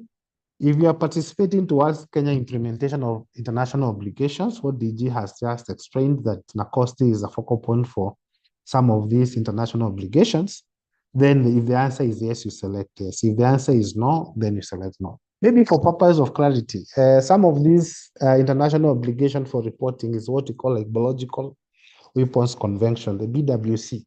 So if you're dealing with biological aspect, you have labs that in it you are conducting research involving biological areas of domain. Then for that reason, your answer is yes, and you should be able to report. It can be at a state department level, an agency level, a TVET level, a semi-autonomous government agency level. So once you're able to provide this first phase is data that you submit once at the beginning of the quarter or when you join in, like for those who are joining within the third quarter. So this data is only added once. So once you put it once, it is updated and stored, and the system takes you to a place where you are supposed now to, once you take it, it's going to take you to the process of populating. So to populate, there are eight tables that are available, which you are supposed to populate. So you can download the tables from here. So there are tables that will help you do data collection, like the focal person may not be doing all the tables for the State Department. So like a table for HR, the HR department can assist. Use a table for expenditure, STI expenditure. You can have the finance and accounts department assist you to fill. So you can be able to have champions who are able to assist you in this. So you can download the tables here and give to the champions who are relevant to this target. Then you can start the process of populating step 1 to step 10, depending on whether you are reporting on obligations for which now is the focal point. So the first one is staff establishment. So when you click on staff establishment, you're able to type the data, how many, so it talks about the staff establishment at the state department. If it's 300, 300, indicate the number of people in posts. So you could have an establishment of 300, but the current positions that are occupied, then you're able to type that. Note that these ones are the confirmed positions. We will not talk about the active positions because they need to be filled. So we talk about the positions that are currently occupied by the staff in the organization. Then how many of them are dealing with technical? I know that's quite common in state departments. So if you have the technical directorates, the staff that are involved in the technical directorates within the state department will be entered in that column. Then if you have non-Kenyans working in the State Department, either as collaborative, maybe exchange or any other process, it's possible to put. If there is none, you just type a 0. Then all those entries will come in. Then you have the second part of the establishment is to deal with the designation of staff. Like now you're talking about the number one could be the position of PS. Then there is a secretary position. Then there is a directors, then deputy directors, and you go down as the State Department goes. So as you continue to populate that, maybe the position of the PS is 1, the current in post is 1. So there is no entry that is exceeding that. Maybe for director's position, there could be 10 or 5 directorates in the State Department. Then the current in post are 3 directorates, which means that 2 of the positions for directors are not yet filled. Then after you finish this table, you can click the table that deals with human resource. That's step 3. So under human resource, we categorize the human resource based on the field of study. We have 5 main areas field of study. We have natural sciences, we have engineering and technology, agriculture and veterinary sciences, humanities and social sciences. Yeah, so among these 5 fields of study, then you have categories for qualification from certificate, diploma, bachelor's, master's, up to PhD, the levels of that are there. Then the gender, either male or female. Then the age brackets is the age larger or less than 50 in terms of that. So maybe from this entry may look a little bit complicated, but for the purposes of reporting, allow me to just go back to step 1 and see whether I can be able to get one of the tables, especially the one for HR.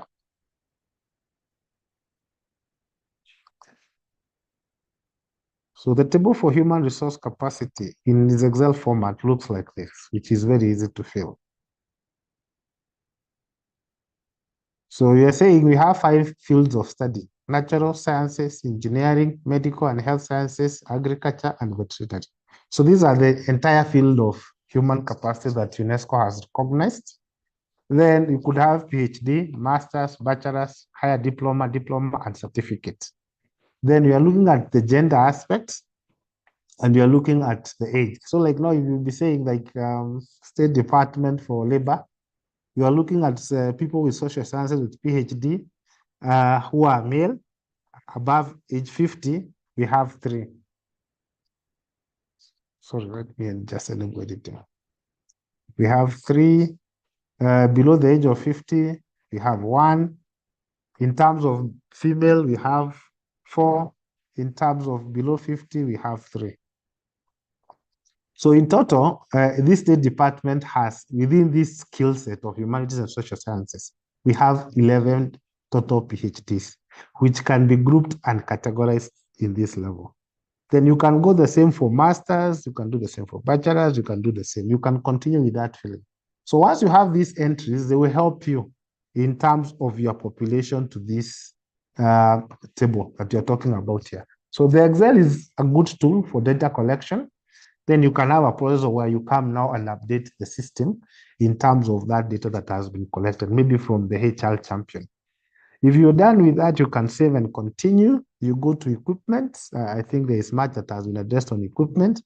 If you have any equipment that is of high value, above 500,000 shillings, as indicated here within the State Department, that is supporting research, science, technology, and innovation, then you can be able to add. You can click here, add, to give you a place where you're able to add the equipment. Maybe you can say NOFB, date installed, if it's known. If it's not, you can leave it blank. Where is it located? Maybe it's under Department of Infrastructure.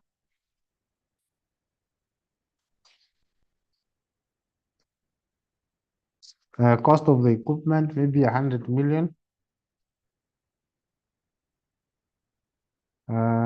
Use and capability, maybe for internet provision. Then is it still working? Yes. If it's part of the infrastructure, then you save. So as you enter those, they will be populated within your table here. So originally you had only one entry. Now I have added another entry. It will continue to populate. So once you populate all the equipment, you can save and continue. It will take you to budgets. So under the budget, it will give you what budget do you have for the year? How much do you intend to have you set aside? What's the total development budget if you have a development budget? What's the total recurrent budget for the State Department? What budget out of that recurrent budget? How much is being set aside for R&D budget? Then if you have a 300 million, then you have 15 million for R&D activities. Then Q1 expenditure. So out of maybe 15 million, you have spent maybe 2.3 million. If there is any remarks, you can add. If there is none. So this one you'll be reporting quarterly. So when you come to Q3, you realize it will ask you the actual spend for Q3. So here it's actual spend for Q1 because it was a report that was dealing with Q1. So every quarter that comes around, then it will also carry the quarter subheading so that it can cumulatively correct the values for the budgets.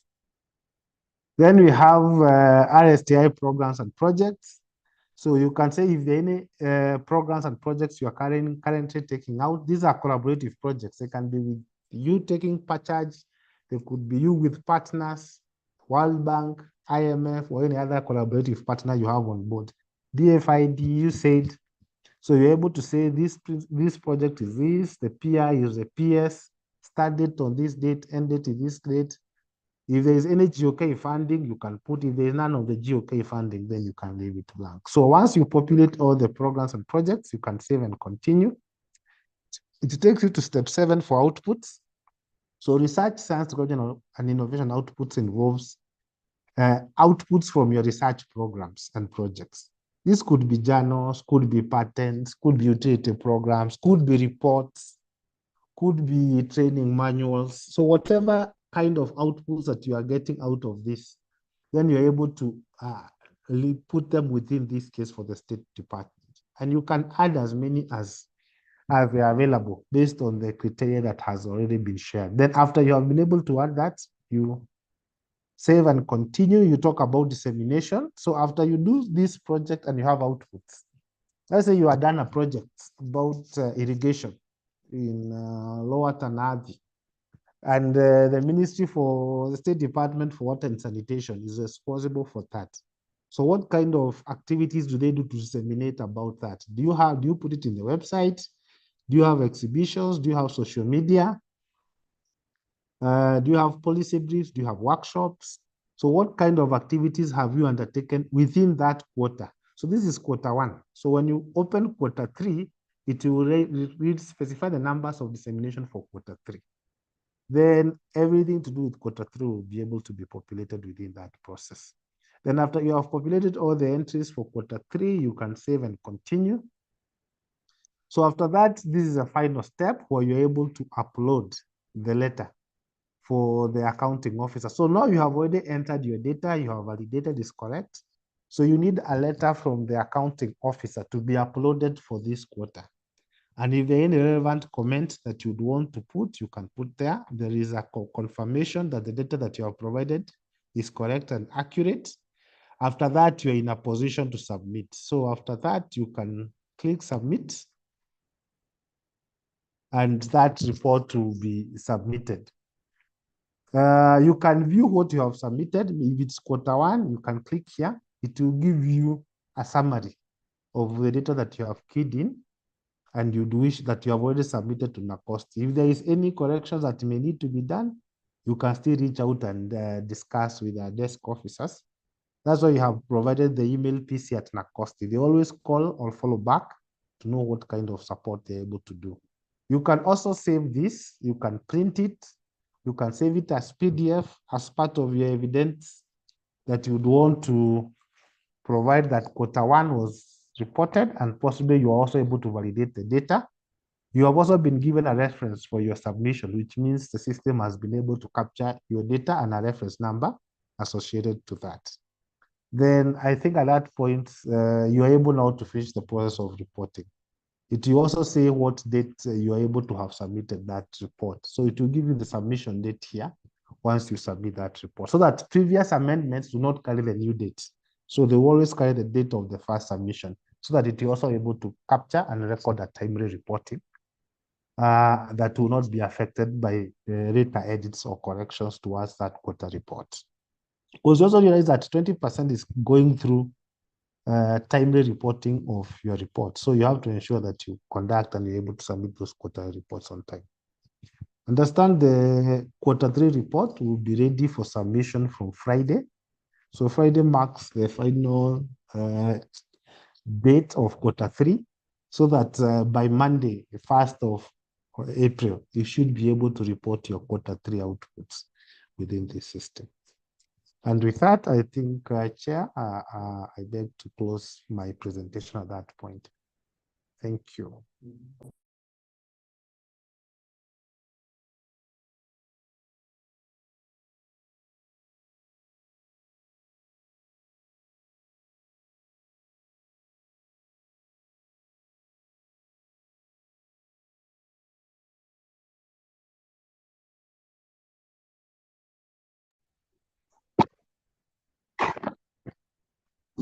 Okay. Thank you. Thank you, Silas, for that presentation. Ladies and gentlemen, I think that is much we have for the reporting tool. But I know this is very important for you. Would like to give you this opportunity to raise your issues, your comments, and suggestions around the reporting, because as we've been informed, next couple of days, the system will be open for reporting, Q3. And if you have some issues, I know you have to interact with this. That's the reporting that you're going to use. You have the opportunity now to raise your comments, your question or suggestion. You can raise your hand so that you will be enabled to raise your question. And again, the Q&A section will also be important, but more so, if you have the burning one, you have an opportunity to raise your hand and you'll be given the opportunity.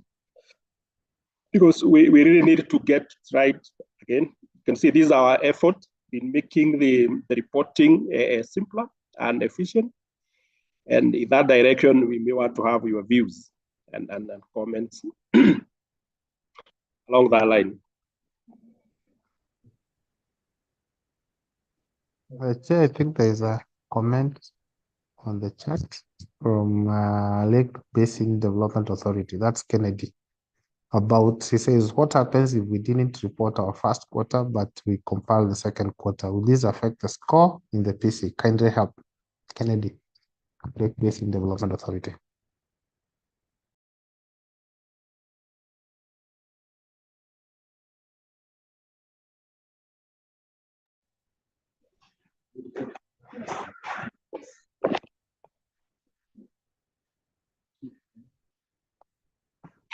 Yes, Kennedy, your comment, your question is valid. What we do want to encourage is that as per the guidelines, reporting is on quarterly basis, every 15th day after end of the quarter. So just ensure you're able to report for Q3 and 4, that because we have the opportunity to do that. But again, we still have the opportunity to receive your Q2 report. If you had compiled, we will have to receive that. But more importantly, let's focus on Q3 and 4, because you have the opportunity to get it right. But for us to upload your report into the system, you can share that report. Kelvin, you're asking the final day for reporting for Q3. I think that will be by 15th of April.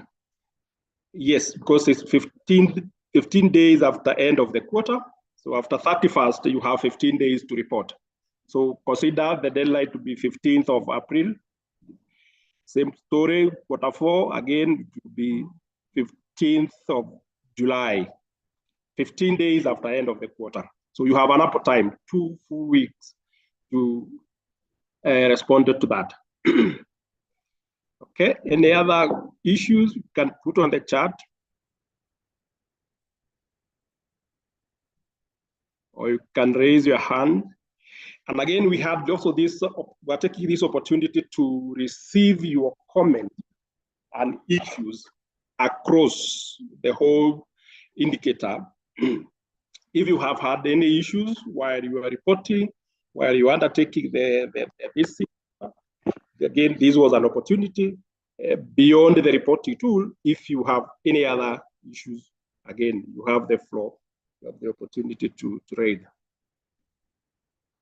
And also to encourage you to repeat this for the next 3-4 days.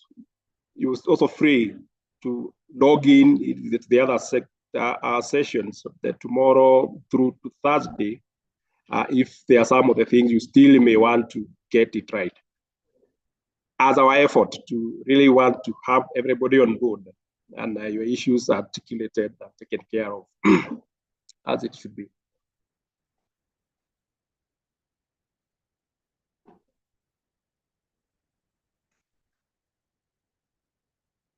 Okay. So then, that being the case, then I really want to take this opportunity on behalf of NACOSTI, STI Mainstreaming Committee, and our resource person to really thank you for sparing your time. This at least half day, again, we don't take it for granted. This is a clear demonstration of commitment to undertake this indicator. And we want to thank you most sincerely because it is important for us to get it right. It is our duty to work together, and your commitment is a status important. So we bring to an end this section if there are no any other issues. But again, tomorrow, the day after, and the day after, you still have an opportunity to join those sessions as well. We'll be able to keep repeating this to the others. But again, you also can reach us through our emails, through our telephone contacts, as our commitment to ensure that we get it right and we make it easy for each and every one of you for the benefit of our country and our institution. So thank you so much, ladies and gentlemen. We bring to an end this Q3 sensitization for the ministries and the State Department. Thank you so much, and kwaheri.